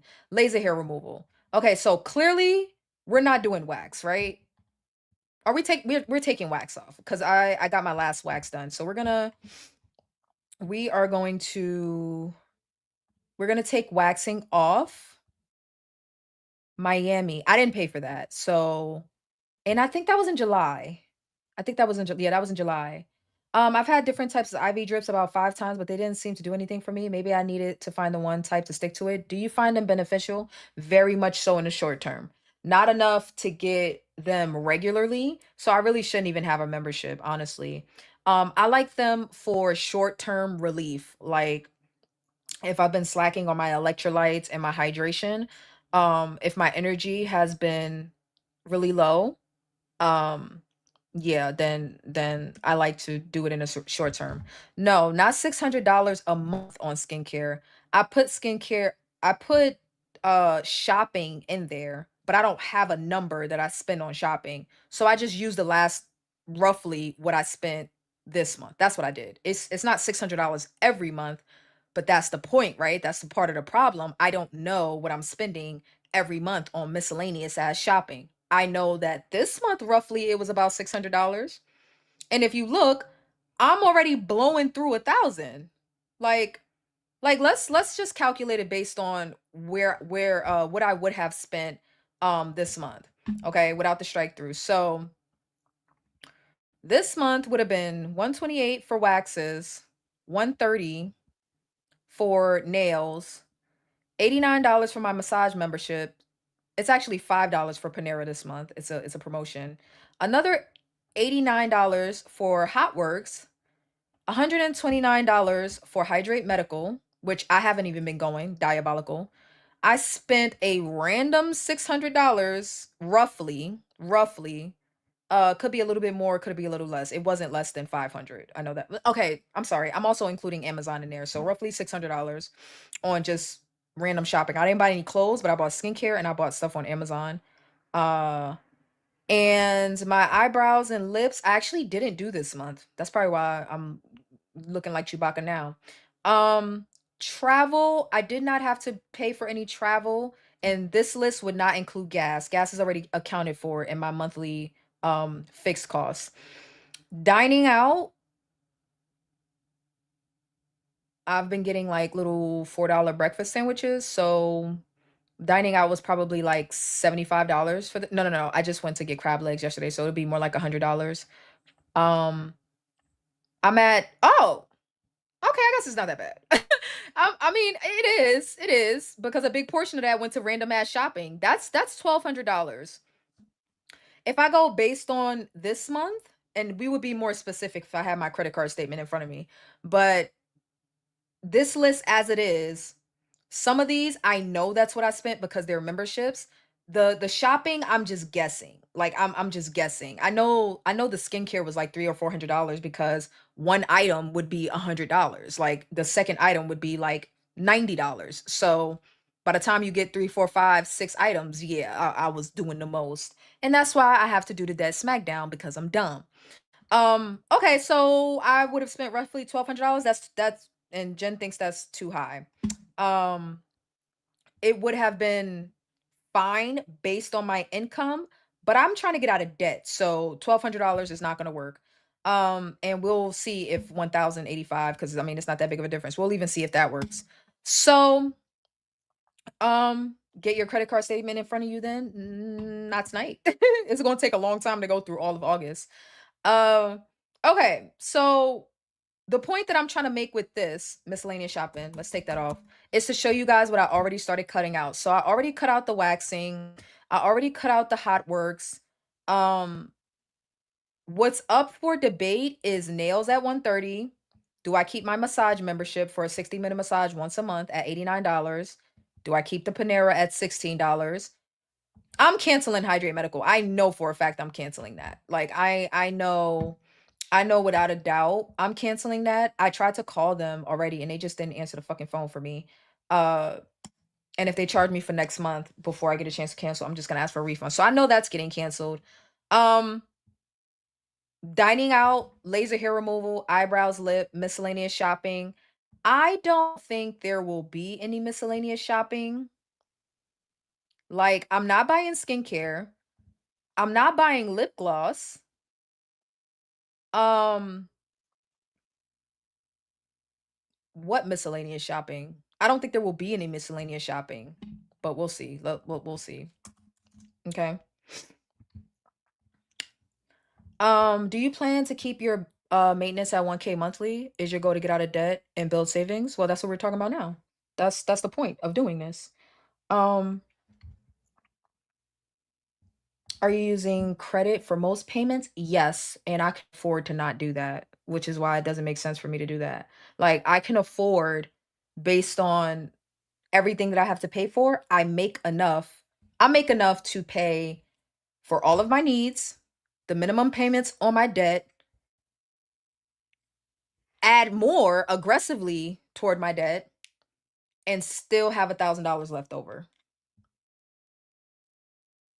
So if it's a question of whether or not I can afford 20% of my income to the things that I want, I can afford it. The question is, do I even need the whole thousand, the whole 1,085? It's not a question of whether or not I have it. I do have it. It's 20% of my income. It's 20%, but maybe I could drop it to 15 or 10, like depending on what we're going to decide to keep. So you guys get to put the smack down on.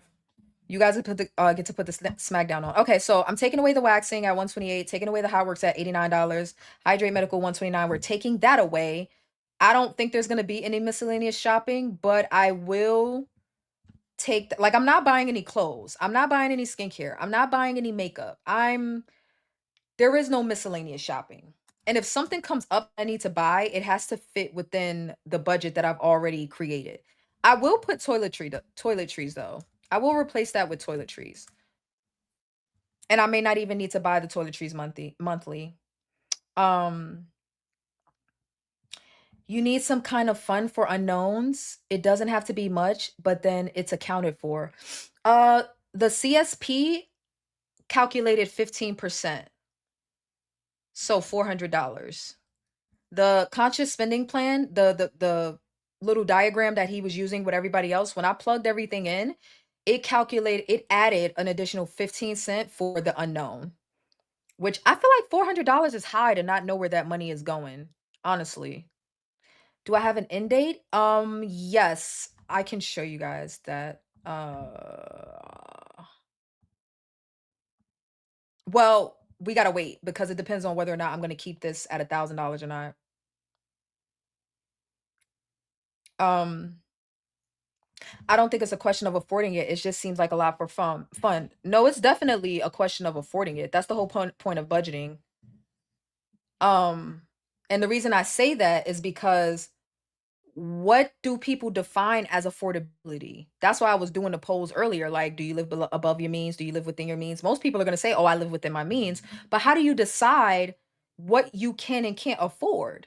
So it's like, if a person makes $300,000 a month, um, if a person makes $300,000 a month, is $1,000 high for fun?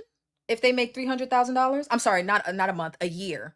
If a person makes $300,000 a year, is $1,000 a lot for fun? It really does depend on your income. It really does depend on what your income says you can afford. So I'm not even saying I need the whole thousand. That is the point of us doing it. That is the point of us doing this. So it really just depends on the person. If a person makes $20,000 a year, yes, $1,000 for fun is a lot. If a person is making 75 to $100,000 a year, then it depends on what the rest of their other expenses are. If a person is making 1.5 million, $1,000 is a drop in the bucket. So it really just depends. That's why it's relative. That's why it's based on percentage. 400 is high unless you just keep it if you don't need it. Yeah, it's there for like margin of error. So like write in everything that you're going to spend money on. Let's add a people always forget stuff, so let's add an additional 15% for stuff that you're probably forgetting, like toiletries. But uh the end date is 2020. What year are we in? 2026. The end date is July 2028.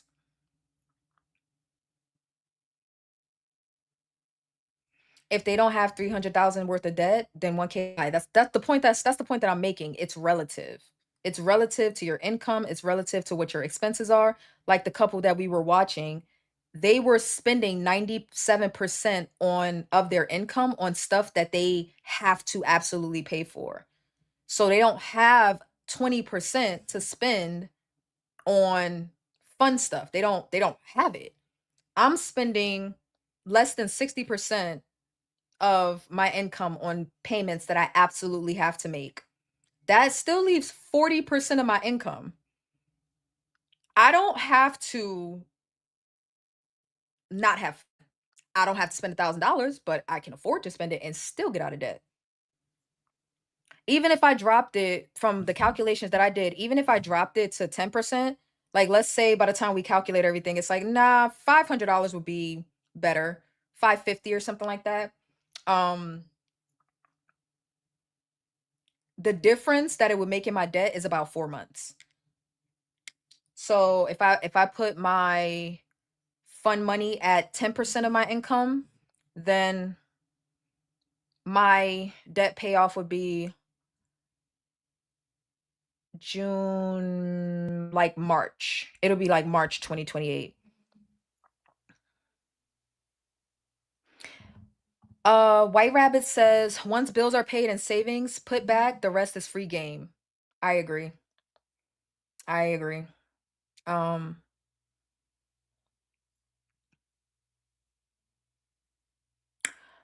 we're gonna get into that later, Andrew.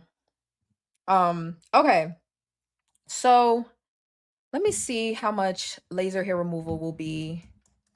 So, okay, let me ask y'all, so quote unquote fun, do we consider laser hair removal, eyebrows and lip, gym membership, nails, massage?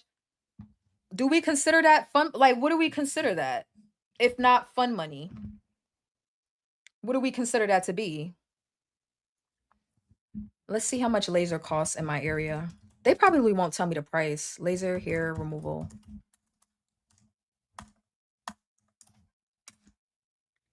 I don't even know how much it costs in my area. And I don't even know if that's a monthly expense. It's not a one and done. I know that much. $100 off. They're not even gonna tell me the price. Let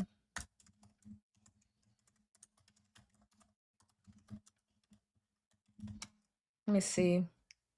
$150 to $600 per session. That's such a huge range. No, I need specifics. We might have to hold out on the laser because I don't know what the price is.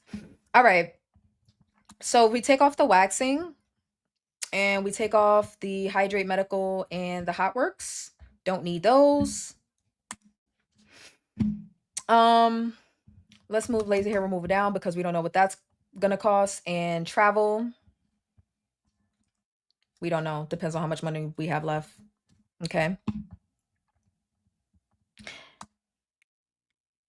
If you guys don't check Groupon. Okay. If you guys don't take a percentage of your income for your play money, how do you decide what you can and can't afford as far as your wants, not your needs? How do you guys decide whether or not you can afford the things that you want?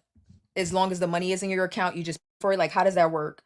I think because I've gotten a bit too carried away with credit cards that I have to be very specific. That's why I had to pick a number or a percentage. Groupon. I hope I don't end up in somebody's basement, but let me not act like that because I have done plenty of Groupons. Chicago. No, no, no, no. I need my area. Wait, hold on. Groupon. Somerville. Hold on. Let me see. Hold on. Let me share the screen with y'all. Stop screen. Okay. Oh, they don't have a lot of options on Groupon. I probably have to.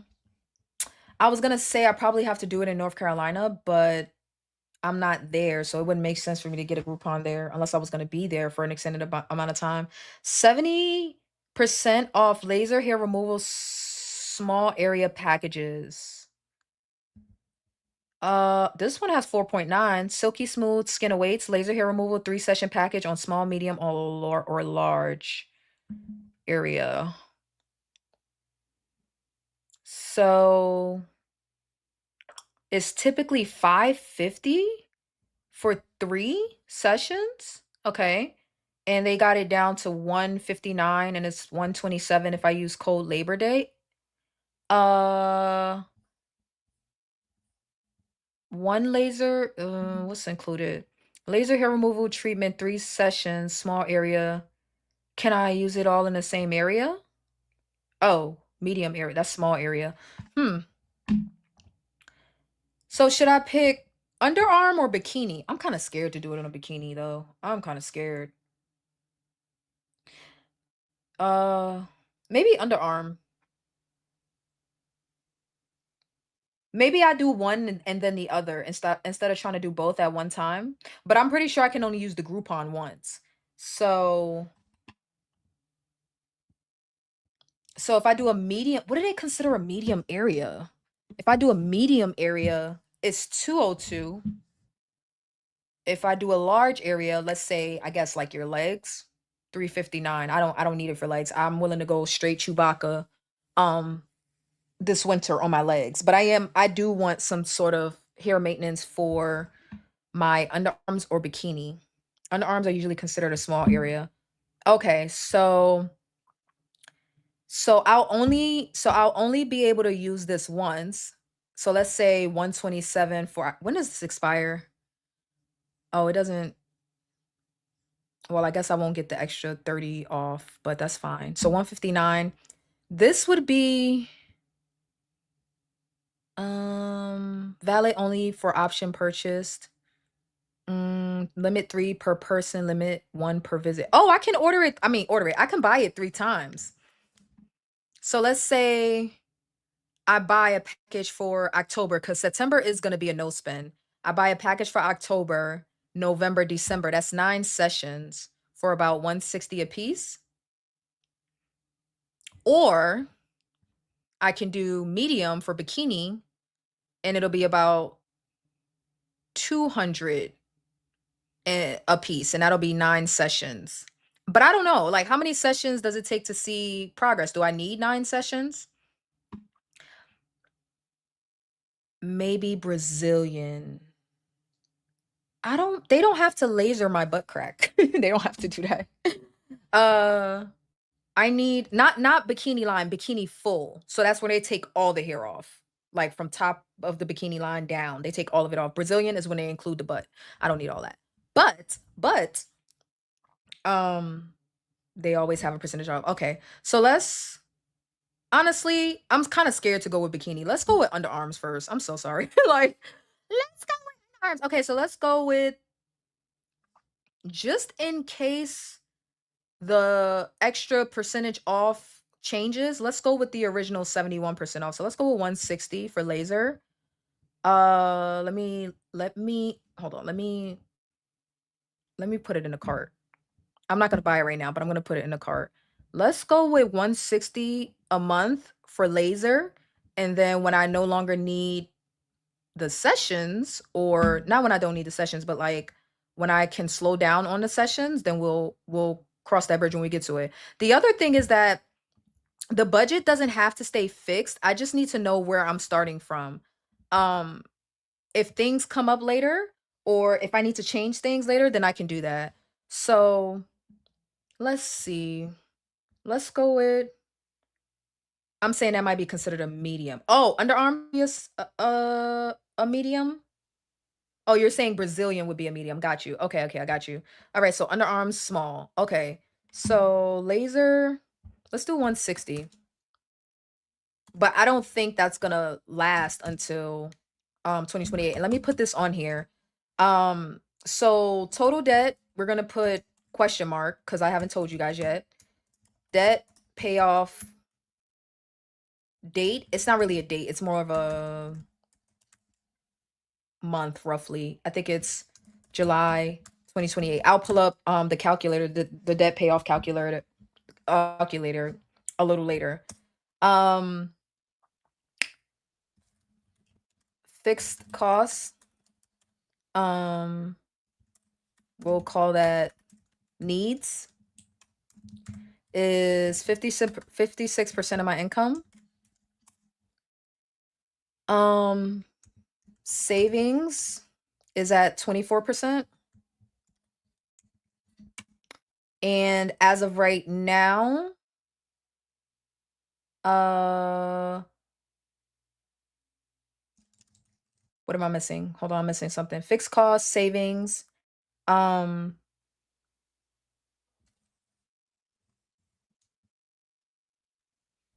guilt free. That's what he calls it, guilt free. That's the other thing. Based on this philosophy, is at 20%. Is that right? Hold on, let me see. 56. Yeah, 20. Okay. All right. That's where we are. Okay, so let's do laser 160. But we're probably that 160 is probably gonna change in a couple of months. Okay, so nails 130. Nails 130. You might need 10 to 12 for no hair growth. Okay. Okay. All right, we're gonna work on that for a monthly for now. So let's run through the Groupons. Once I can't buy any more Groupon sessions, then we will we'll add it back into the budget if it fits for full price. And then if I can afford to move on to the bikini, then we'll move on to the bikini. That's how we'll do that. All right. So why did I do that? Oh shit, at the stage. Nails at 130. That's a builder gel like manicure, which is what I have now, which is like they put a layer of gel across my nails to protect my natural nails, and a pedicure with gel polish. It's like 120, uh or it's like 60 and 45. So it's closer to like 110 or something like that. Either way, I just rounded up to 130 to include tips. So it's somewhere between 120 and 130. What are we thinking about nails? Remember, the whole point of this number is to say 20, if you could spend 20% of your income on whatever you wanted and you didn't have to feel bad about it, what would you spend it on? Would you even spend 20%? Would you spend 10%? Would you spend 35%? But the idea is that it's healthy financially and perfectly within reason to spend 20% of your income. Um, that's where the $1,000 comes from. If I don't need the whole thing, it will just roll over into the next month. Is the plan. Or it will go towards something else that I need or something like that. Like I don't have hair on here because I don't pay to get my hair done. But what about when I need to buy the materials to actually do my hair? You know? So most places will match the Groupon price to keep you. Okay, so that seems like just 3 more sessions and I should be fine. Um, oh, sidebar time for the next live. Is that the members? Did I put it at 10? I'm sorry. Let me move it back just a little bit. I'm sorry. I'm gonna move it back to 10:30. Let me just finish up this portion. Actually, I don't need to move it back. I'll just leave it the way it is. But we'll switch over at 10:30 for the members only. So as far as maintenance goes, we're literally almost done. We're at, if I kept nails, which I'm not so sure I should. Well, maybe let's bring it down to 60 for a pedicure. Uh 45. Let's make it 50. I think the cheapest pedicure I've seen is 45. So let's say I don't get my hands done potentially. $50, and let's say I keep a massage because I work very hard in the gym. Let's say I keep my coffee because it's cheaper than buying coffee every day. I don't have a number for toiletries, but let's say I keep getting my lip and eyebrow wax, which really isn't every month. Um, and 160 for laser. We're gonna wait on the eating out. 160 for laser. Oops. All right. Okay, Journey. We're at 345 for the month. If we take out um dining out, I think. Yeah. So we're at 345. So right now,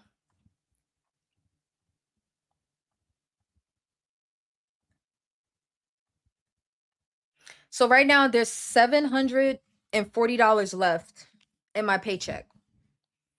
Are we saying that it's unreasonable to grow the list a little bit? I haven't included toiletries, but we could say the toiletries falls into the miscellaneous category that Sydney was talking about, that extra $400. So we could say we don't even need to put toiletries up here, to be honest with you. We don't need to put it there. Okay. Can I afford to eat out? I still have $740 floating around.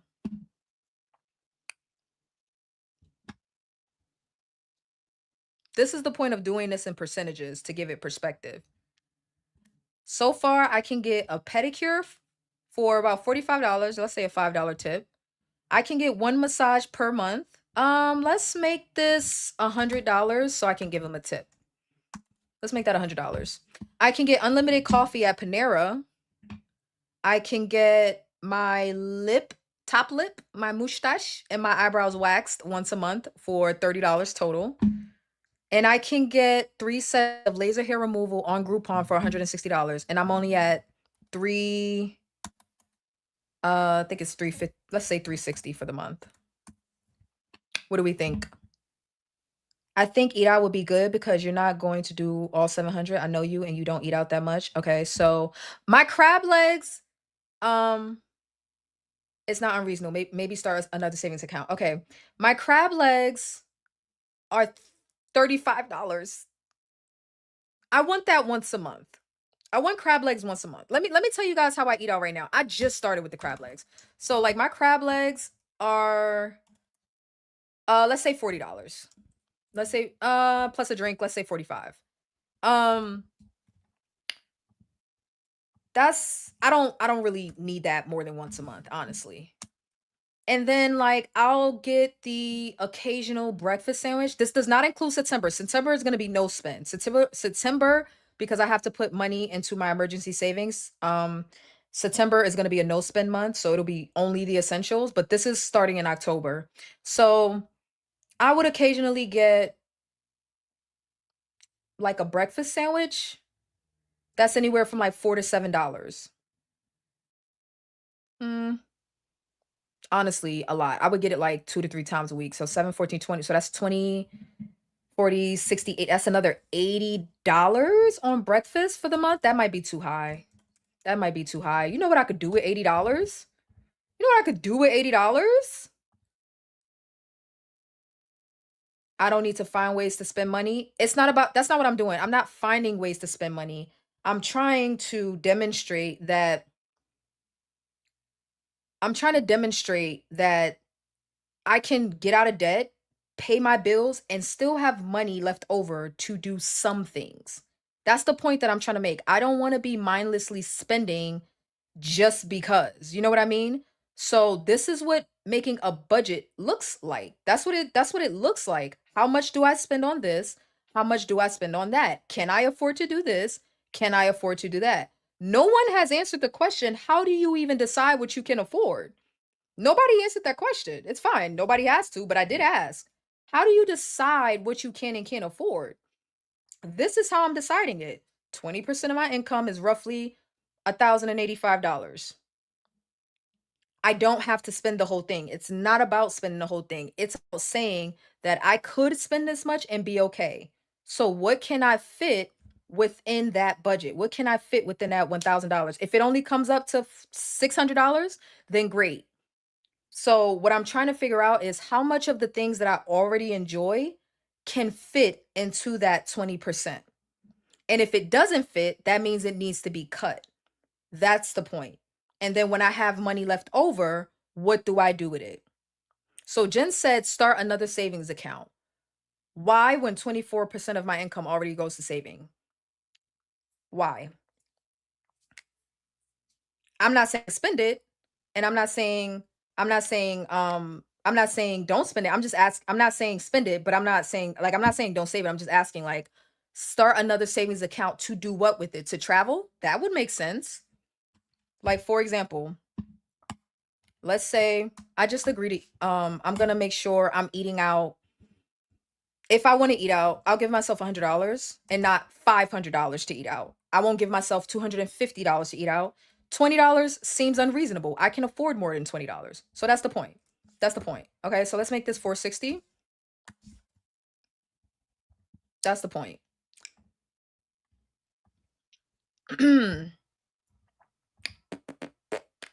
um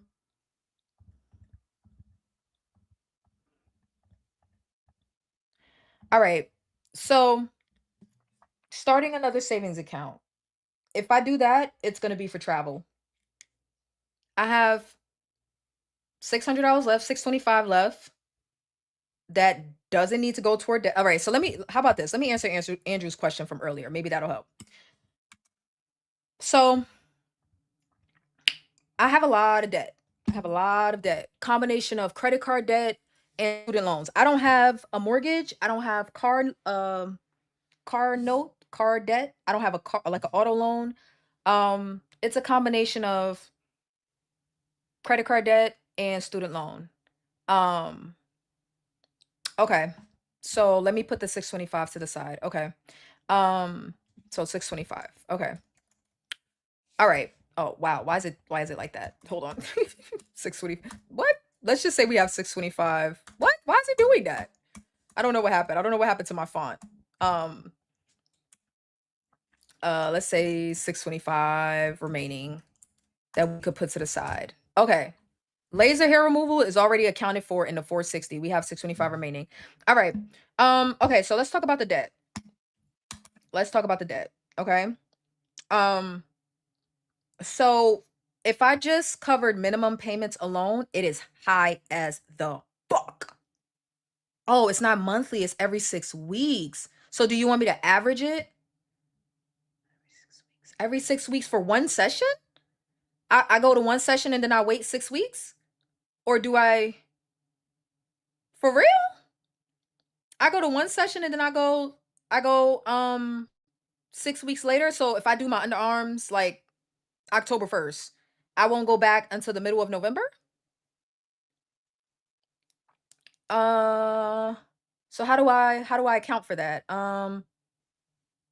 That's more like,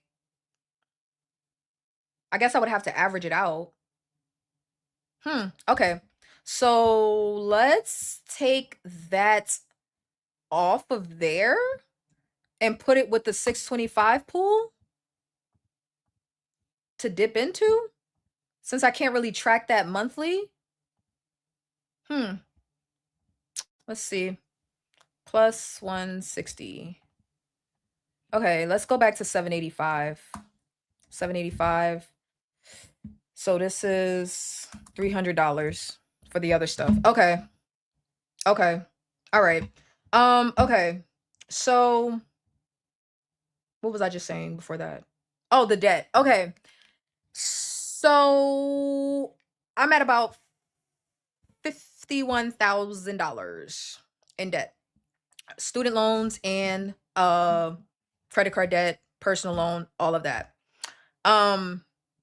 If I just made the minimum payments, which would be in this portion, so this number here, let me show you. Maybe let me make this a lot bigger. Let me show you how this works, and then we'll switch over to the other stream. We're almost done. Okay.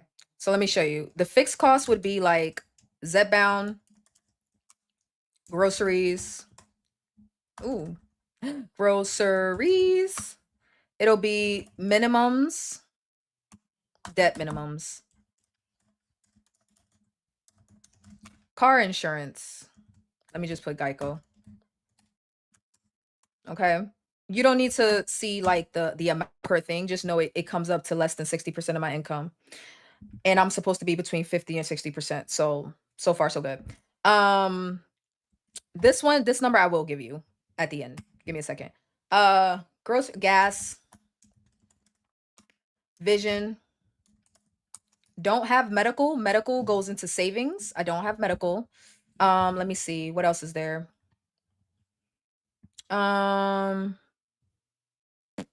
This doesn't include savings, groceries, gas. Oh, I forgot something. God damn it. Hold on. I forgot something. I forgot my subscriptions. Phone. Let's put phone here. I forgot about subscriptions is $100. It's a lot of repair plans for Apple. This is not funny. How do you spell subscriptions? Why can't I spell subscriptions? Oh Lord. Oh God. Subscriptions. It's $100. Maybe y'all can judge me for that. Okay, so let's put this at $400. Oh, not 4,000. And let's put this at 685. I'm so sorry. I forgot about that. Okay, so it's my phone. It is, I think that's it. I don't have a lot of like personal expenses, like stuff that I absolutely have to pay for every month. But here's the problem. This portion right here. This portion right here. This portion right here is the problem. Every month, that's low for the average American. Well, Jennifer, well, This area right here is a problem because I spend $1,500 a month just to pay the minimums on my debt, which I pay more than that. So it's a lot more. It's a lot more. We have a problem. Houston, we have a problem. Before you judge me, go check your own debt, okay? If anybody has debt. And if you don't have debt, you spending stupid on something. Not everybody. Some people are financially responsible, whatever, okay? So, I'm spending $1,500 a month just to pay the minimums on all of my debt. Student loans, credit cards, personal loan. If I only paid this, it might take me fucking 20 years to get out of debt. I actually don't know. Let's look at the debt calculator, actually. Let's look at the debt calculator. Remit. Let's look at the debt calculator. And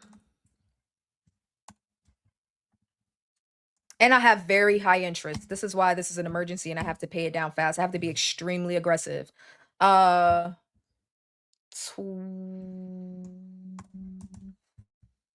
Okay. If I only paid the minimums, a lot of people talk about average Americans. A lot of people don't know this because I didn't know.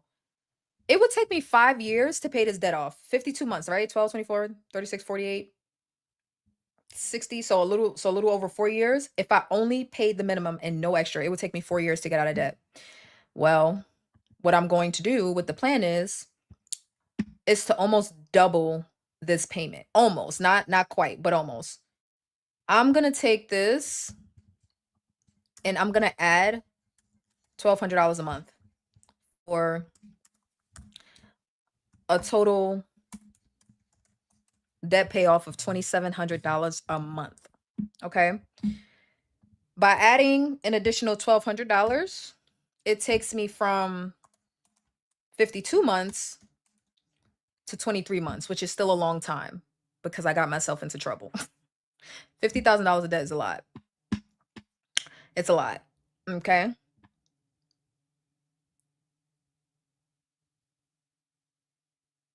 Okay. Oh, we're going to be talking about it weekly, Andrew. And then I'm going to take this down and upload it on the other channel. We're going to talk about it weekly. So with me aggressively paying off debt, let's say we said this number was like a lot, right?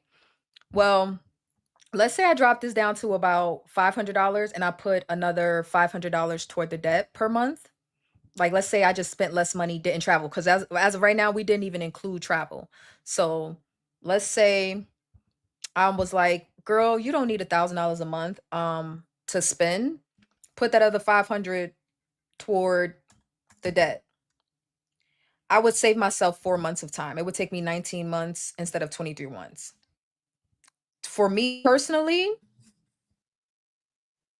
if I had to choose between taking 19 months to get out of debt and not traveling because it's not in the budget, or having the additional $500 a month to put to the side for travel and taking 23 months to get out of debt, I would take the 23 months. What do you guys think? I'm going to start a poll in the chat. I'm going to start a poll.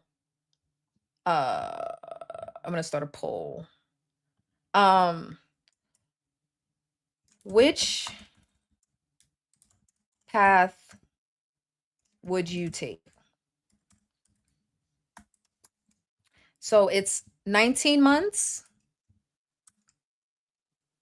with light maintenance. So that's the laser and the pedicure, no manicure, the eating out, light maintenance or fun, light fun. Well, shit, that ain't fun. That's just maintenance. Light maintenance, light maintenance, no travel.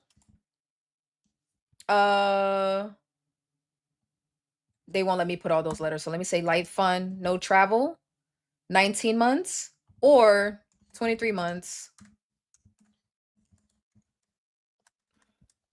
Maintenance, travel. Or there's option 3. I could not spend any money on maintenance or travel, what would that do? Let's say, shit, I can't even see. Is that 16? Or 16 months.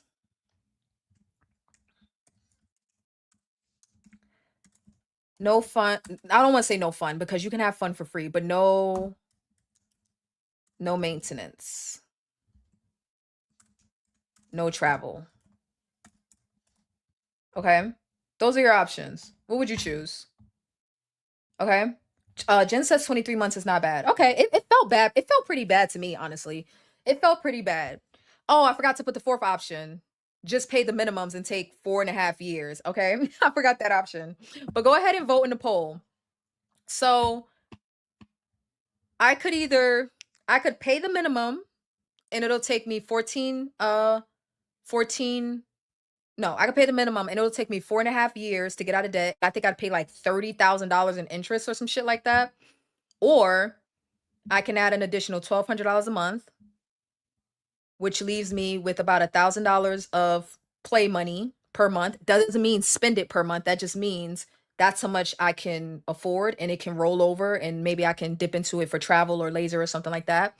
But $2,700 a month, I'd be out of debt in 23 months. Or I can take this number up another $500. No travel, light maintenance. I'd be at in 19 months. Or I could do no maintenance, no travel, only essentials and debt. Only essentials and debt for 16 months straight and be out of debt. Let's see. Oh, did it even show up in the chat? I'm sorry. I don't even see it there. Hold on. Did it show up? My bad. I gotta refresh.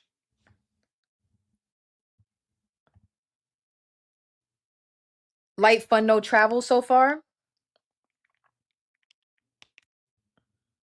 for 19 months.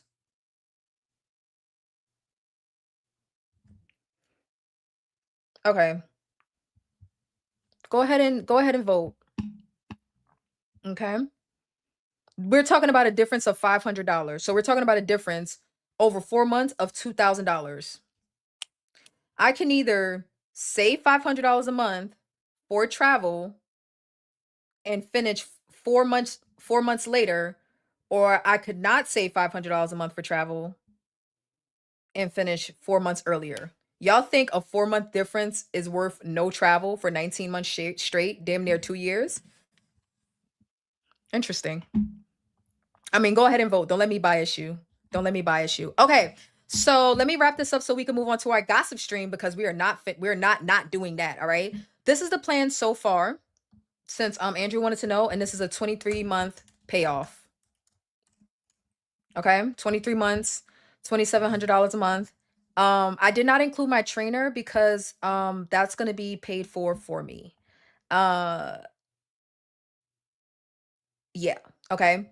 Now, okay, so let's get back to this real quick. Now that you know I'm being extremely aggressive, $2,700 a month toward debt, I don't feel like I have to sacrifice all of the things just to uh for about a it was like 16, 17, 18, 19, 20, 21, 22, 23 for about a 6 or 7 month difference. Or I could leapfrog it. I could save up for one trip, take the trip, and then start putting that $500 either into savings or toward the debt. Either way, it's flexible, but this is what we're going to work with at first, okay? So with this 685 remaining, I'm gonna be getting okay, so I'm gonna be doing nails. Well, not nails. What do you guys think? Should I add my manicure back or no? I'm gonna do, let's say, pedicure. I'm gonna do pedicure for $50 because Jen said the pedicure is must. I'm gonna do pedicure for $50. I think the massage is okay at $100 a month. It's a very professional massage and it does help with recovery since I am weight training. Do I need it? No. Would I like to have it? Yes. Can I afford it and still get out of debt in less than 2 years? Yes. Okay. So that's a check. We're keeping that. Panera, $16. Can I make my coffee at home? Yes, and I do. Um, but I think I'll be okay with $16. The eyebrows and lips, $30. I think I'll be okay with that. Dining out, I highly doubt will be $100 a month. I'm not looking to spend $100 a month, but that's like the most I'm willing to spend. So it might be $50 some months. It might be There might be some months I don't eat out because I'm doing a challenge or something. And there might be some months where I go out for two really nice meals and drinks and it's like $50 a piece, okay?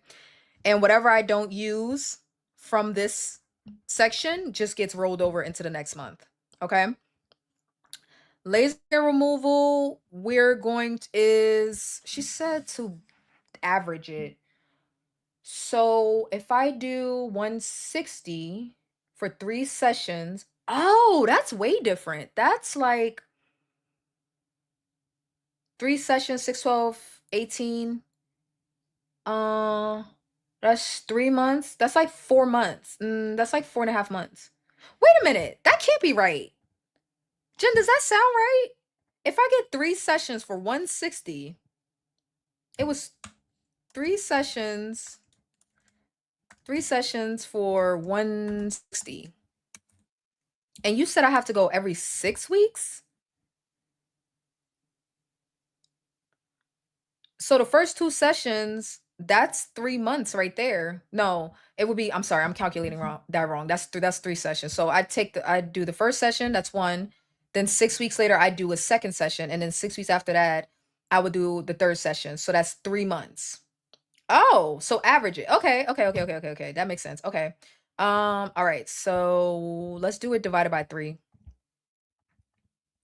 That's $53. Let's say 55. Let's say 55. Because they had a huge promotion, like 70 something percent off. Okay. I did it wrong, Andrew. I counted wrong. It's only supposed to be 12 weeks. It's only supposed to be 12 weeks for 3 sessions, I think, right? Am I doing it wrong still? Why is it so hard for me? It's because that first session, that doesn't take 6 weeks. You do the first session and then there's 6 weeks, second session, and then another 6 weeks. That's 3 sessions. That's one package right there. So that's 12 weeks. 4, 8, 12. Yeah, but it's not 6 weeks after the last session, right? So again, first session and then 6 weeks. That's the first 6 weeks. I take the second session and then there's another 6 weeks and then I get that last session. There's no additional 6 weeks after that. So it's only 12 weeks. It's only 12 weeks, which is 3 months. All right. So that's about $55 a month. Okay. So this is more like 625. We're back at 625. I feel like we just ended up in the same spot. I feel like we ended up in the same place. Okay. So with the 625, I have a couple of options. I could just stop right here, no travel, and I could put this in savings. I can put it into debt. I can forget that it's there. I can eat out a little bit more this month. I'm probably not going to do that. What I'm probably going to do is take this 625 because we've already counted for the laser for at least 3 months. So when October gets here, I'm probably going to do all of this. My subscriptions are $100. We'll average out 55 for the laser, even though that first month I'll probably I'll end up paying the whole 160 up front. But either way, I'll allot $100 for eating out. I probably won't use it all. $30 for my lip and eyebrow wax, $16 for Panera, $100 for massage, $50 for a pedicure. That's $455. I feel like um right, right. That's the point. Yeah, that's the point that I'm trying to make. This is all going to be one like bucket. I just want to make sure everything fits into the bucket, right? Like I just want to make sure everything fits. So when basically the way I'm going to set up my paycheck is that uh 540 goes into a particular account twice a month. So every 2 weeks. That's the way I'm going to set it up. And then I can easily, from that account, cover the pedicure, the massage, the Panera, eyebrows. A lot of this will be on autopay. We're going to do a stream about autopay too, because people are terrified of autopay. It's because you don't know where your money is going. You don't know where your money is. You don't know where it's going. You don't know how much is coming in. You don't know how much is going out. That's why your ass is scared of autopay. So all of this is going to come out of that account, and there will be 625 remaining. But I want to make sure I'm not mindlessly spending this 625, like a little bit at Target here, a little bit at Ulta there. No, I'm staying out of the stores, okay? Unless I'm getting toiletries, I'm staying out of I don't want to do no shopping. I don't want to do no consumerism. I don't want to do no consumerism. But if I want to go to a movie, I can. I have enough money left from the 625. If uh I would rather be more intentional about travel. I would rather be more intentional about travel. So I'm going to say out of this 625, I will probably put 5 of it away. What about gifts? Do you guys think I should save to get Christmas gifts? Cuz I was going to skip Christmas this year. My dad is turning 70, so I'll probably get him a gift, but the responsible thing for me to do would be to budget for his gift. But I don't know what it's going to cost yet. Do y'all think I should save for gifts this year or skip the gifts? I could skip the gifts. Like I'll not get nobody nothing. I could skip the gifts. Um I'm probably going to take I'm afraid if I just keep this 625 lingering, I won't know where it's going. Like I'll just be mindlessly like swiping my card, and I don't want to do that. Um I don't have to spend it, but I need to know like where it's gonna be. So I'll probably have to move it into a savings, like Jen was saying, like have a separate savings, um, so that I can pull from it when it's time to pay for laser and when it's time to pay for a trip. But I want to be specific. Like so, let's say Thailand. Perfect example. Thailand. I'm going to Thailand in December. I don't have a Thailand budget. I should probably create one. I don't have to pay for my flight and I don't have to pay for my room, but I do have to pay for my activities and my food when I get there. It's cheap, but I don't know how cheap.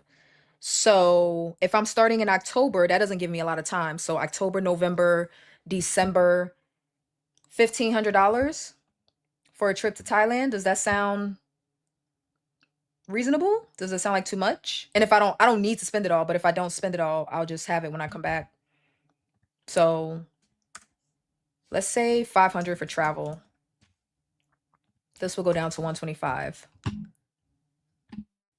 So 455 maintenance. Actually, let's just pull the I'm gonna have to do the laser up front. So let's just pull it from the bigger pot. Let's just put that back here. 30, let's just make it 180 and take this down back to 400. So let's do 400 main. Ah. So 400 for maintenance. We know this is fixed. The 100 out, the 100 for eating out is debatable. We know this is fixed. About $400 a month on maintenance, down from $1,200.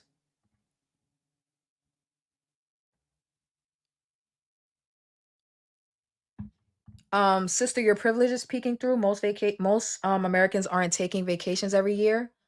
I know, but I feel like if you can afford to take a trip, you should be able to afford to do it. Like if it wasn't a trip that was gifted to me, I wouldn't go. Travel would be off the like not travel would be off the table, but I would have to save up for a trip.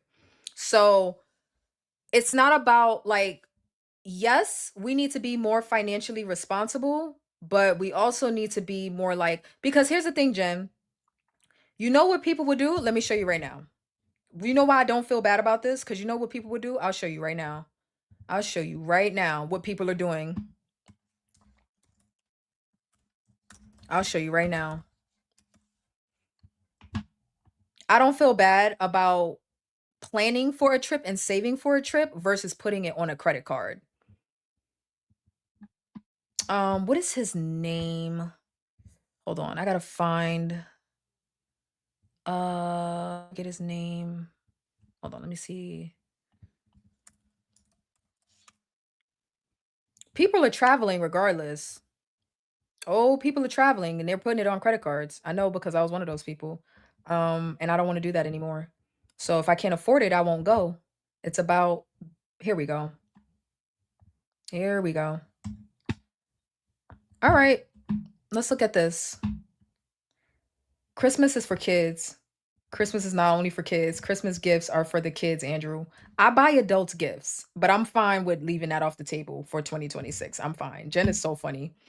Um, stop screen, share screen.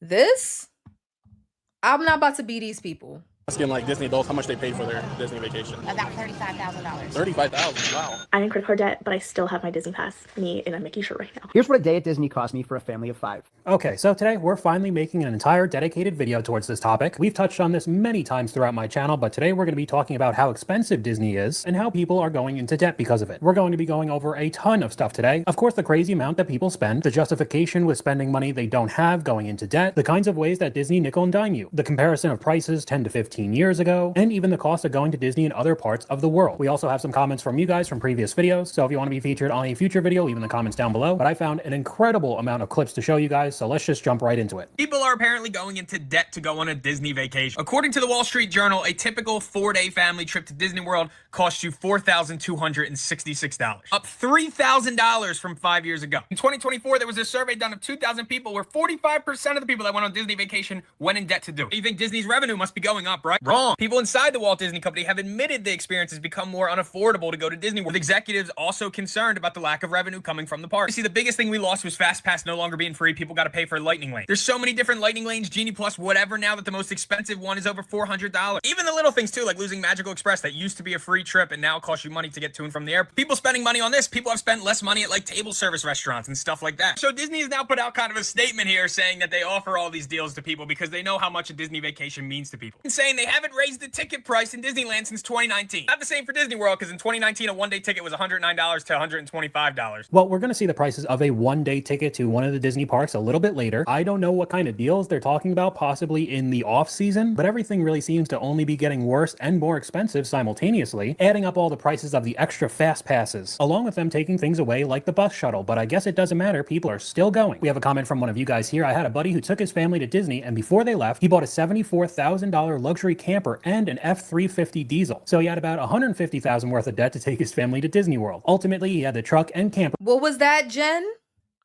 What was that about poor people can't go to Disney? You sure? You sure? You hear these numbers? You might be right. But it's like, then we got to talk about the difference between being poor and being broke. I don't want to be either. I don't want to be these people that feel like it's normal to just charge your vacations. And I don't want to be the people, like, if I can afford to do something, I'm not about to feel bad about doing it. If I can save up to do something, I'm not about to feel bad about saving up to do something. So that's what it is. Like, I think that we kind of look at things as like black and white, like, well, because a lot of people can't do something, then it's like, oh, the people that are doing it, they are just, I don't know. I don't know. I don't want to be black. I don't want to be white. I am not going to act poor if I'm not poor, but I don't want to be broke trying to act rich. Definitely fools, and I don't want to be one of them. I don't want to be one of them. I'm still wearing the same Disney ears or Mickey ears from 2 years ago, a year ago. And I will wear them for the next 10 years. I'm not going to Disney. I went one time.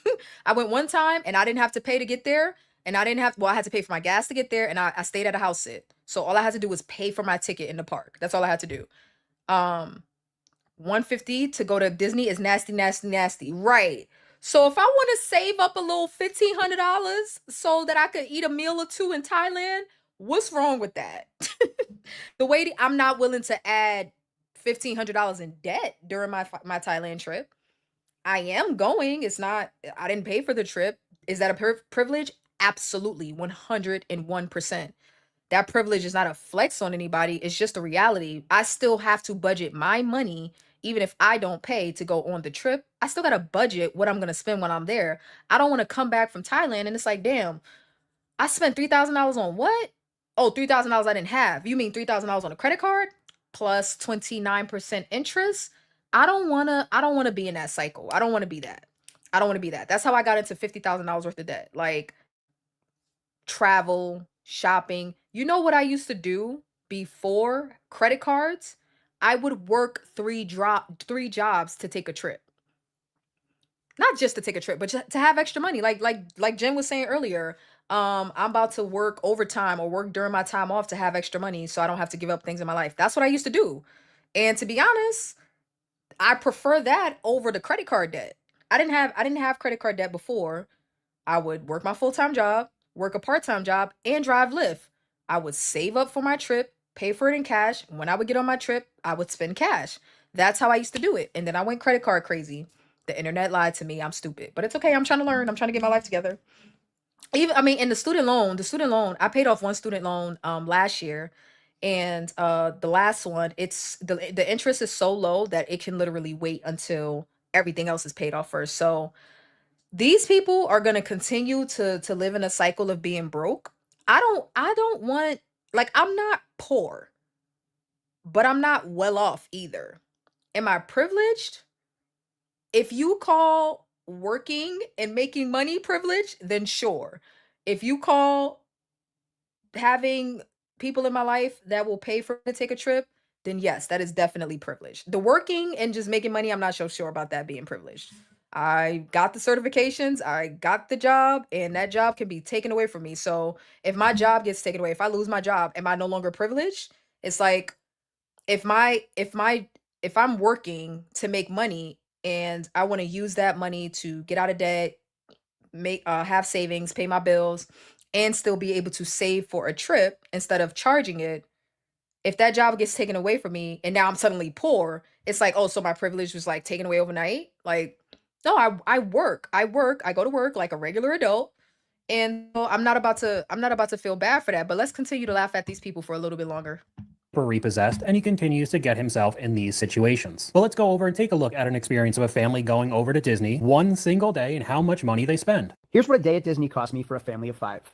First of all, taking a family of 5 to Disney is diabolical because I'm one of those. Okay, I don't have kids. A lot of parents will say, I feel like a bad parent if I don't take my kid to Disney. And I'm like, what are you talking about? Um, take it to me now, call me what you want, but taking children to Disney, maybe I'm weird because I like to like I want to go to Disney for me. I don't want to go to Disney for a 2-year-old that's not going to remember. I don't want to go to Disney World to ride kid rides. I don't want to do that. Like, I want to go do adult shit at Disney by myself or with other adults, hopefully not on a credit card, right? So it's like people want to take 8 months old and 1-year olds to Disney. They're not going to remember it. It's hot as fucking July. They can, like, or take a 5-year-old to Disney. I'm not, if you do that, then great. But if you can afford it, but it's like, will your kid even remember that? And then you see the compilations of parents complaining about the heat, complaining about the lines. I'm not standing in line for 2 hours for no ride, for no teacup. I'm not doing it. I'm not doing it. Like, no, no, no, no, no. When I went to Disney, I bought one ticket for one night. It was after the park was closed. There were no children around, and it was great. It was great. There was like 40 people in the park versus 7,000. Like, no. No. We even got into the park, it cost me $30 just for parking. And even being a Florida resident, tickets for a family of 5 with one child under 10 was still $974. Paying $974.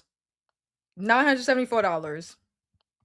for the Lightning Lane was $35 per person and only would have given us speed access to 3 rides. So we opted out of that. Right after our first ride, we bought 2 waters and 3 ice creams. This totaled $29.50. After the Diabolical. second ride, they wanted a pretzel and I wanted a beer. This was another $19. After that, it was time for lunch, so we went to the Brown Derby where we could sit down for a little bit and order a decent meal. They didn't like the options and the prices were outrageous, so we left and went somewhere else. We each ended up with a small pizza, each had a side and a small drink, totaling $44.35. And just as I thought the day was finally over, the rest of the family decided they wanted to go to dinner at downtown Disney Springs. This place was my literal hell. It was shoulder to shoulder in every store and restaurant. $30 for carnitas, $19 margarita, $8 corn, $30 Why would you want to take children here? Why would you take children here? Kids should go when they can enjoy it. I would say, like, what do you think about like 8 years old? 8, maybe 8, 8. What about 7? Maybe 7? But like 6, 5, 4, 3, 2, 1. I don't know. I don't know. Like an 8-year-old seems like they could appreciate Disney. 7-year-old is cutting it close. A 6, 5, 4, 3, 2 year, 1 0-year-old. Like, people will take babies in strollers in like 100-degree heat. And I'm just like, but if you're like 8, 9, 10, 11, 12 years old, the teenagers might not care too much, like the 13 to 18 crowd, they might not care. And then you get into your 20s and you want to go. But like, I could live with taking like my 9-year-old niece or nephew to Disney. My 7-year-old niece to Disney. 8, a 4-year-old? Okay. Carne asada. And then each of the kids with drinks and food were an additional $30 to $40 each, totaling $245.27 for dinner. The grand total Y'all could have went to the Cheesecake Factory and not spent that. for our day was $1,400 for the day? $1,491.91. So this was after Okay, but how much did you... Never mind. saying no to a lot of the other extra expenses. The fast pass wasn't worth it. The first sit down place was very expensive. They went and looked at a lot of the merchandise and decided not to buy that either. We'll see why that's the case in a second, but we'll take a look at some of the comments. It doesn't even include gas to get there or a plane ticket or the hotel room. Still $1,400. I was there not too long ago. 7 tickets equal 2,050 Canadian. I won't be back. $260 per person for one day is cheap. What world are you in? People honestly going into debt for this? 1 week in Punta Cana or 1 day in Disney? I had to Facts. stop at $974. Ridiculous. No idea why anybody would go there. Honestly, I don't know either. It just seems way too much money to me. I'll buy this if it's under $40. Okay, what is it? $45.99. Boo. I'll buy this if it's under $70. $90? $90 for this? No. I'll buy this if it's under $45. It costs $65. Whoa. I'll buy this if it's under... So when I ask, how are people telling what they can and can't afford? This is the pool that I'm pulling from. Is that representative of everybody? We could say it's not. We could just say it's people on the internet. Okay. But there's a lot of people on the internet complaining about the state of the economy. There's a lot of people on the internet. I mean, we even seen a $124,000 income household spending 97% of their income on stuff they absolutely have to pay for. They have no wiggle room. If that man lost his job, they'd be out of luck in a week. Okay? So it's not even just about how much money people are making. It's about what they're doing with their money. And I can't control nobody else and what they're doing with their money, but I know there are a lot of people doing worse than me.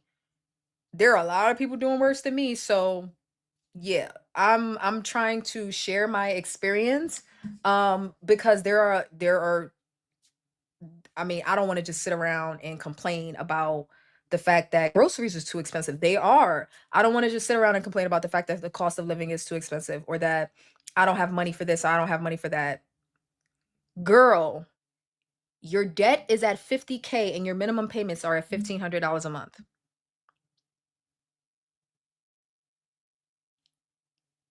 Could be worse, but it's still bad to me. Like it could be worse, but it's still bad. Like $1,500. First of all, there was nothing that I bought on my credit cards that I couldn't just save a little longer and buy. You know what I mean? So the cycle has to stop somewhere. So with that being said, based on my budget, I can pay all of my bills. I can even put an extra $1,000 toward the debt. The money that I didn't put into healthcare anymore is going to go into savings in case you know, a medical expense comes up, like I need to see my doctor or something like that. Hopefully no medical emergencies come up. As far as an emergency savings fund for everything else, I'm going to save up about a month's worth of expenses first. 3 to 6 months would be better, like Sweet Tea was saying earlier. But I'm going to save up about a month's worth to get me started, then add on to that monthly while I'm also paying off of debt. But I can still do all of that and still save for the rest of the stuff that I want to do. So that's the plan. That's the plan. That's the plan. And to not go to Disney. People need to stop sleeping on house sitting. Like I was only able to go to Disney because I did a house sit, so I didn't have to pay for my accommodation. If I had to fly there and pay for a place to stay, I would have never been able to go. I would have never been able to go. Um, me and almost all my friends want to go. I'm 17. To be honest with you, Andrew, it was fun, but I went at night when the park was closed, so I had to pay a little bit more for a ticket, but there were no lines. And I also got to see a fireworks show at Magic Kingdom, and they did that. Magic. See, here's one more thing about Disney. Maybe we need to watch more of these compilations. But here's the other thing about Disney. Disney has multiple parks. I was only able to go to one because it's expensive as fuck. Like, who's about to spend $200 to $300 per park? That is ridiculous. So I only got to go to one, and I probably won't see the other ones for another decade. I don't know. But I went to Magic Kingdom. Magic Kingdom is very old. If you haven't been to Disney yet and you plan to go, pick a different park. Unless you specifically want to see the fireworks at Magic Kingdom, in which case they are phenomenal. It was a sight to see, and it was a wonderful memory. But I could not imagine being there in the park with thousands of people. Like when I arrived at the park, one of the fireworks shows was just ending. People were standing shoulder to shoulder. It was thousands of people standing around for the fireworks. Then the park closed. Most of it, like 95% of the people left, 98% of the people left. And then it was like the world is your oyster. No lines. No lines. But it was 18 and older, I think, also, or like 16 and older. So they had like an age limit on it. So the little kids weren't in the park that late. So it was a one-time thing. And yeah, like I personally wouldn't have been able to do it if I didn't have house sitting. Um so I said that to say, if it's an adult going or an older teenager, go when the park is closed. It costs a little bit more, but go if they offer it. They don't. That's the other thing. The tickets only offered on certain days at certain times of the year. So if you can find it, go at night. But because I had that experience, I would never go to Disney during the day. You could not pay me real cash money. You, I you could pay off my debt tomorrow. I would not spend a day in Disney in the summertime in 100-degree weather. From the time they open to the time they close, I would not do it. I would not do it. 2-hour lines, $17 hot dogs, $9 bottles of water, $47 souvenirs, $65 to eat a meal, $27 drinks. Nope. Nope. And when I went, they had free snacks. They had free popcorn and popsicles and water and beverages. Yeah, no, you got me fucked up. Okay, so let's wrap this up. Let's wrap this up so we can move on to our next stream, which is gossip girl, gossip girl. Okay, all right. So again, the reason for me sharing my budget is not to talk about how much money I make or anything like that. It is to know where my money is going so that I can strategically get out of debt and stay out of debt. Regardless of how you feel about debt, I'm not here to teach nobody nothing. I don't have no tips for nobody other than if you have high interest credit card debt, get out. Get out now. Get out now. Hey, Ella. Hey, Delulu. Hey, Delili. Get out now.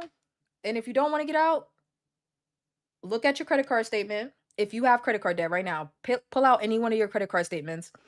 Look at the interest rate. You would be surprised how many people don't know this. But look at the interest rate and look at how long it would take you to pay off your credit card if you only pay the minimum.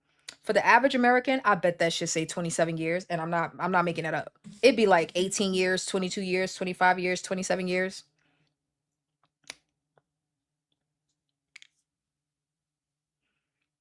Yeah. If you only paid the minimums.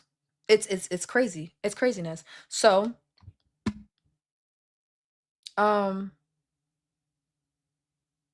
your bill listed how many years it'll take to pay it off? Right. Yeah, it'll take years. So I used a debt payoff calculator to put all my debt in there, the average interest rate, which is very fucking high, it's ridiculous.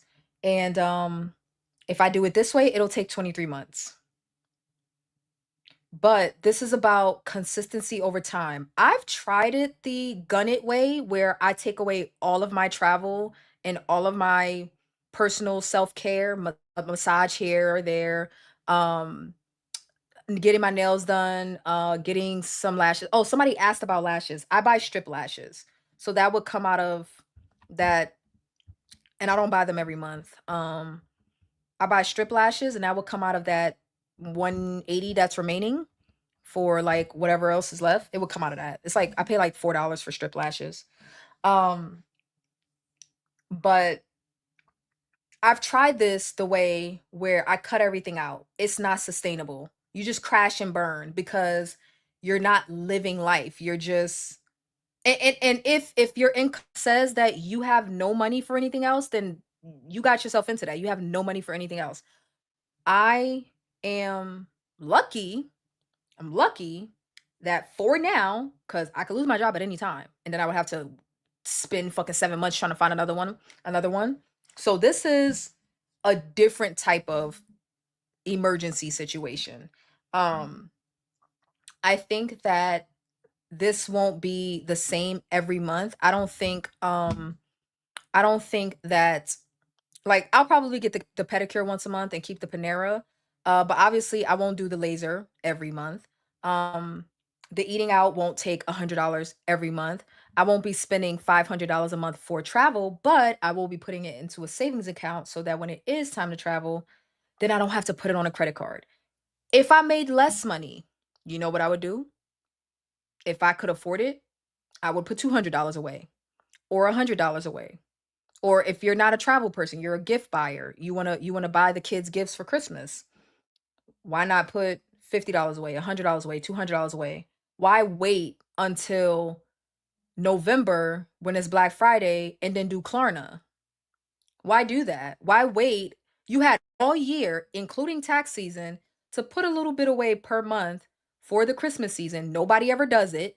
And then November comes around and it's credit cards and buy now, pay later. It's credit cards, Klarna, Afterpay. We not gonna say poor people don't get Christmas. Jen said poor people don't go to Disney. They still celebrate Christmas.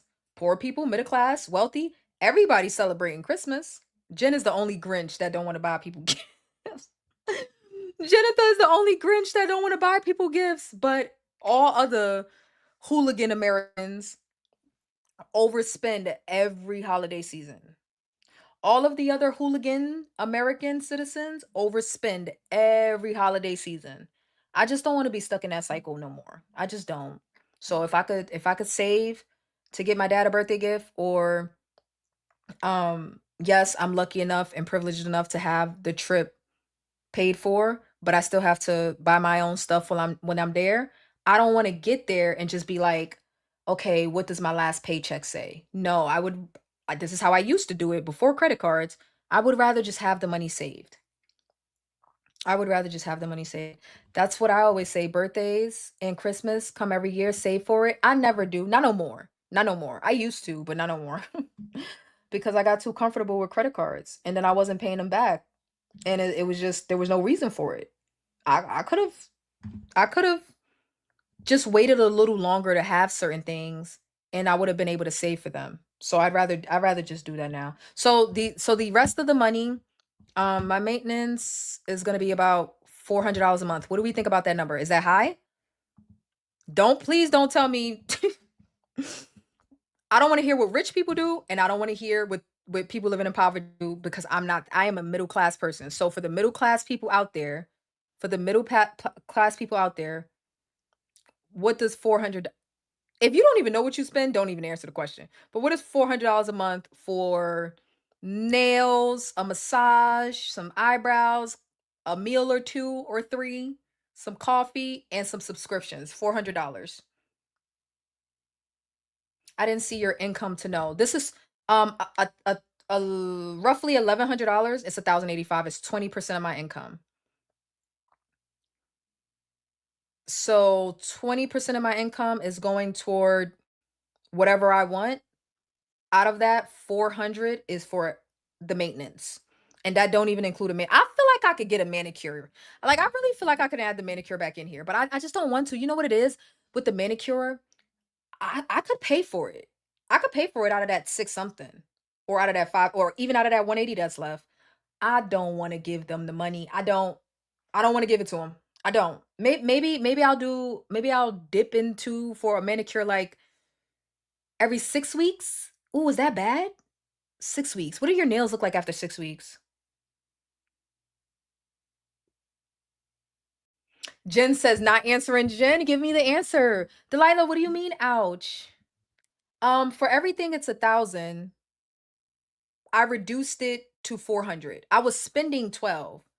My income says I can spend 1,000. Well, 1,085. So I was overspending by about $100, which I didn't even know until I just did the math on a stream. I didn't even know.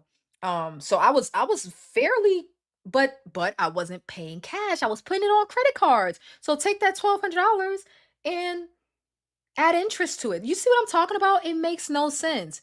If I just budget for it, I can pay for it with actual money. If I just budget for it, I can pay for it with actual money and I don't have to pay any interest on it. No, no, no, no, no, no, no. 1,100 is 20%. 1,100 is 20% of my income. So the other 80% is savings, debt payoff, aggressive debt payoff, and then all of my other expenses, Zbound, car insurance, all that other stuff. So 80% of my income pays for all of my bills plus additional aggressive debt payoff. And I still have um no, no, no, no, no, no, no, no. 1,100 is 20%.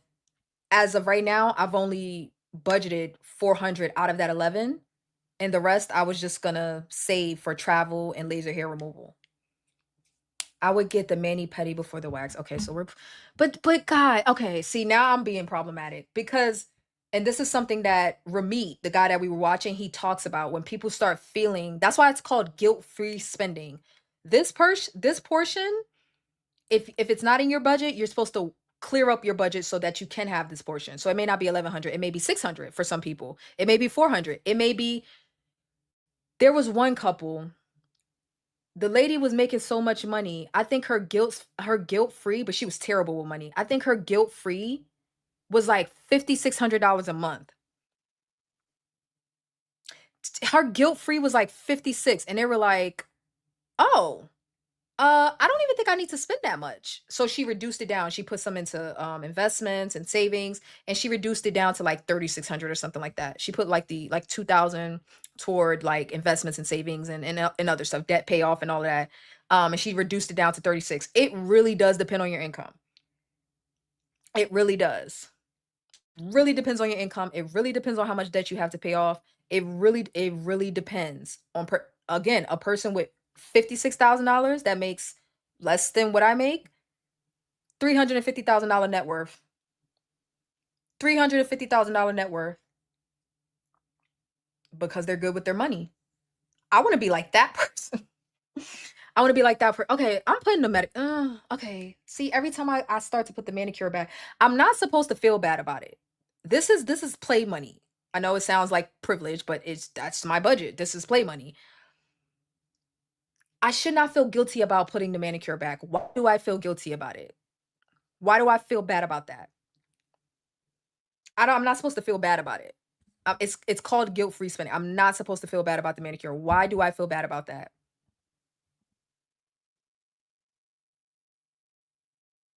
I just feel like they charge too much. And I feel like if I continue to participate, then I'm agreeing that that price is okay. And I just don't, I just think they charge too much for manicures and pedicures.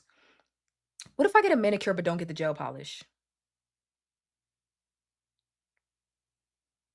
Maybe you no longer see the value in it. I do see the value in buying back my time, right? So instead of me doing it myself, I pay someone else to do it to buy back my time. I do see the value in that. But I feel like I'm being overcharged, so I feel conflicted. Let's put that in the let's see how I go throughout September. And that might not even work because I got to get these taken off. Which would be like $40.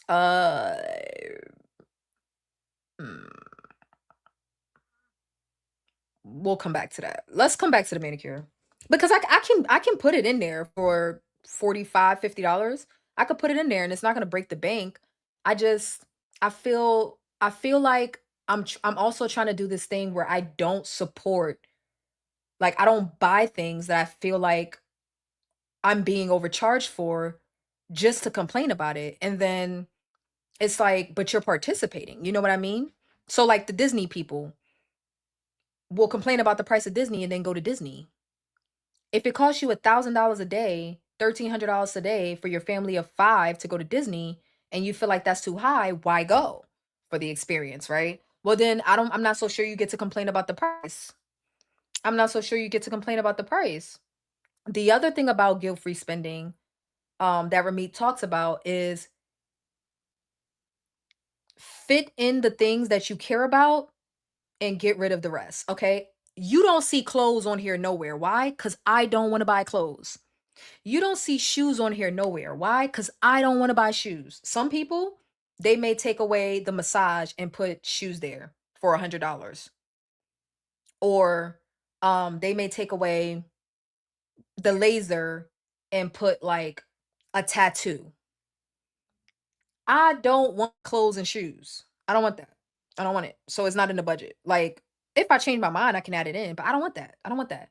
Um, I don't want a new purse. I don't want any makeup. Somebody might take away the pedicure and put foundation. Like they might like to buy really nice, really good quality makeup. I don't want that. I don't want that. Somebody may take away the travel. They're like, I'm not really into travel, and just say, I'm gonna put that into extra debt payoff. I'll be good with the 500. I'll just be or 400. I'll just be good with the 400. Put the other 65 toward debt. I don't want to do that because travel is important to me. The budget says I have extra money. I would like to save it for travel. So it really just depends. Um, but I'm not gonna lie. I've been getting my nails done consistently for a year. I grit my teeth every time I pay them. I grip my teeth every time I pay them. So we're gonna leave it at just pedicure for now. I'm gonna have to get these taken off at some point. So I will get my nails done at least once, but I'm not sure that I will be paying them every month for a manicure. I don't want to pay them $30 for polish, 15 for my hands, 15 for my feet. I'm definitely not getting nail polish in the winter. I probably will only get nail polish when I go to Thailand. And when I come back, I'm going to get it taken off and I won't have nail polish again until like the spring when my toes come back out. I'm not wearing no nail polish for the winter unless I get a gel thingy and do it myself at home, but I'm not paying for that. I'm not willing to do the pedicure, but the polish part, I probably could do myself. So anyway, all right, so that's where we are. That's where we are. The rest is gonna go into like a second savings, which will go toward travel, and I will pull when I need to do laser. That's how we're gonna do it. That's how we're gonna do it. So is this sustainable for 23 months, assuming nothing about my job changes? I'll get to do a little bit of travel. I won't get to do extravagant travel unless somebody else pays for it. But let's just say after Thailand, I have no plans for my birthday because birthday plans aren't in the budget. I mean, I don't know. I guess we could cross that bridge when we get to it. We cross that bridge when we get to it. I could like give up the massage and give up a couple of other things and put some extra money aside for my birthday. But I was just gonna skip my birthday, like, and just say fuck it. Um, so that's the plan. That's how I came up with a budget. I didn't make it up. I used the conscious spending plan from Ramit Sethi. There are other budgets, but even let me show you this one thing before we switch over. Let's just Google how to create a budget and see what it says.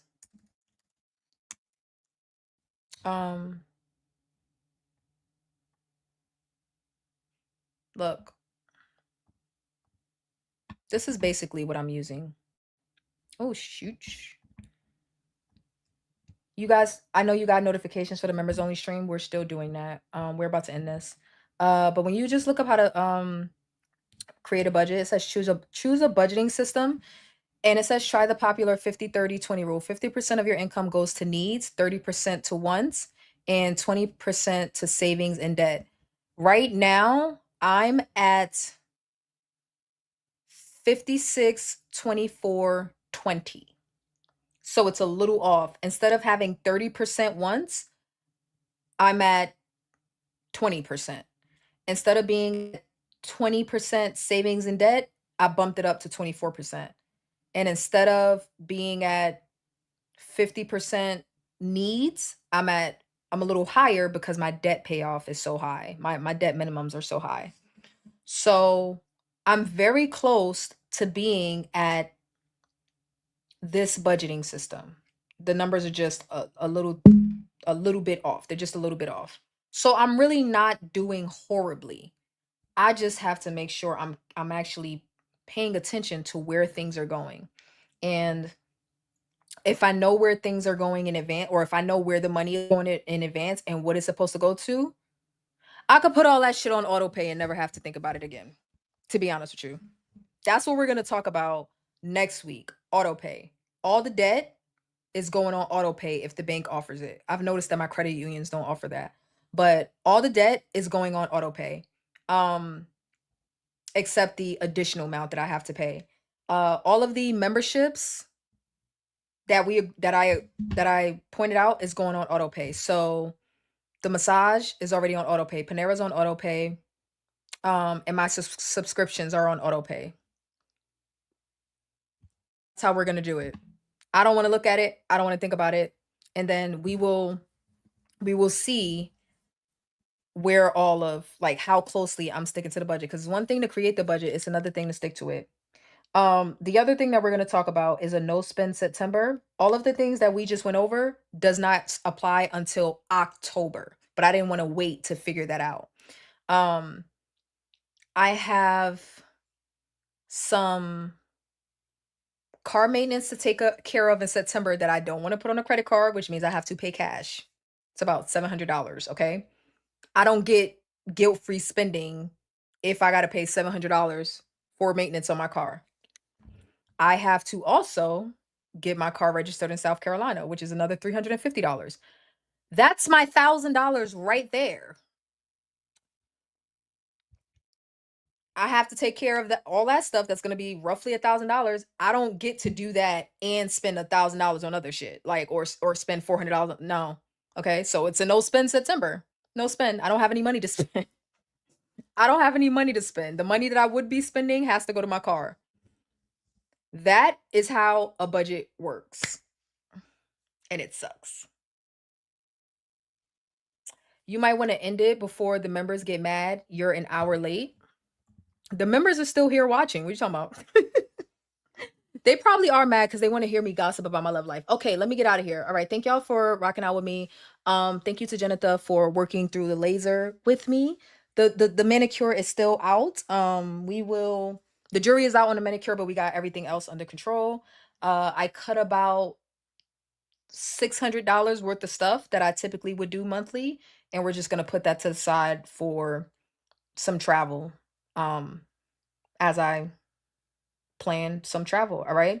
So like the stream, if you haven't already, this is StreamYard, so I probably will be able to take this one down right away. But if you come back to watch it from the beginning or anything, and it's not available, just make sure to check the community tab for the link, and I will make sure that's available for you. All right. Members, I don't even need to take a potty break. I'm going to switch right over to the members only stream. And if you're interested in joining, just go to my channel and click on join to become a member. All right.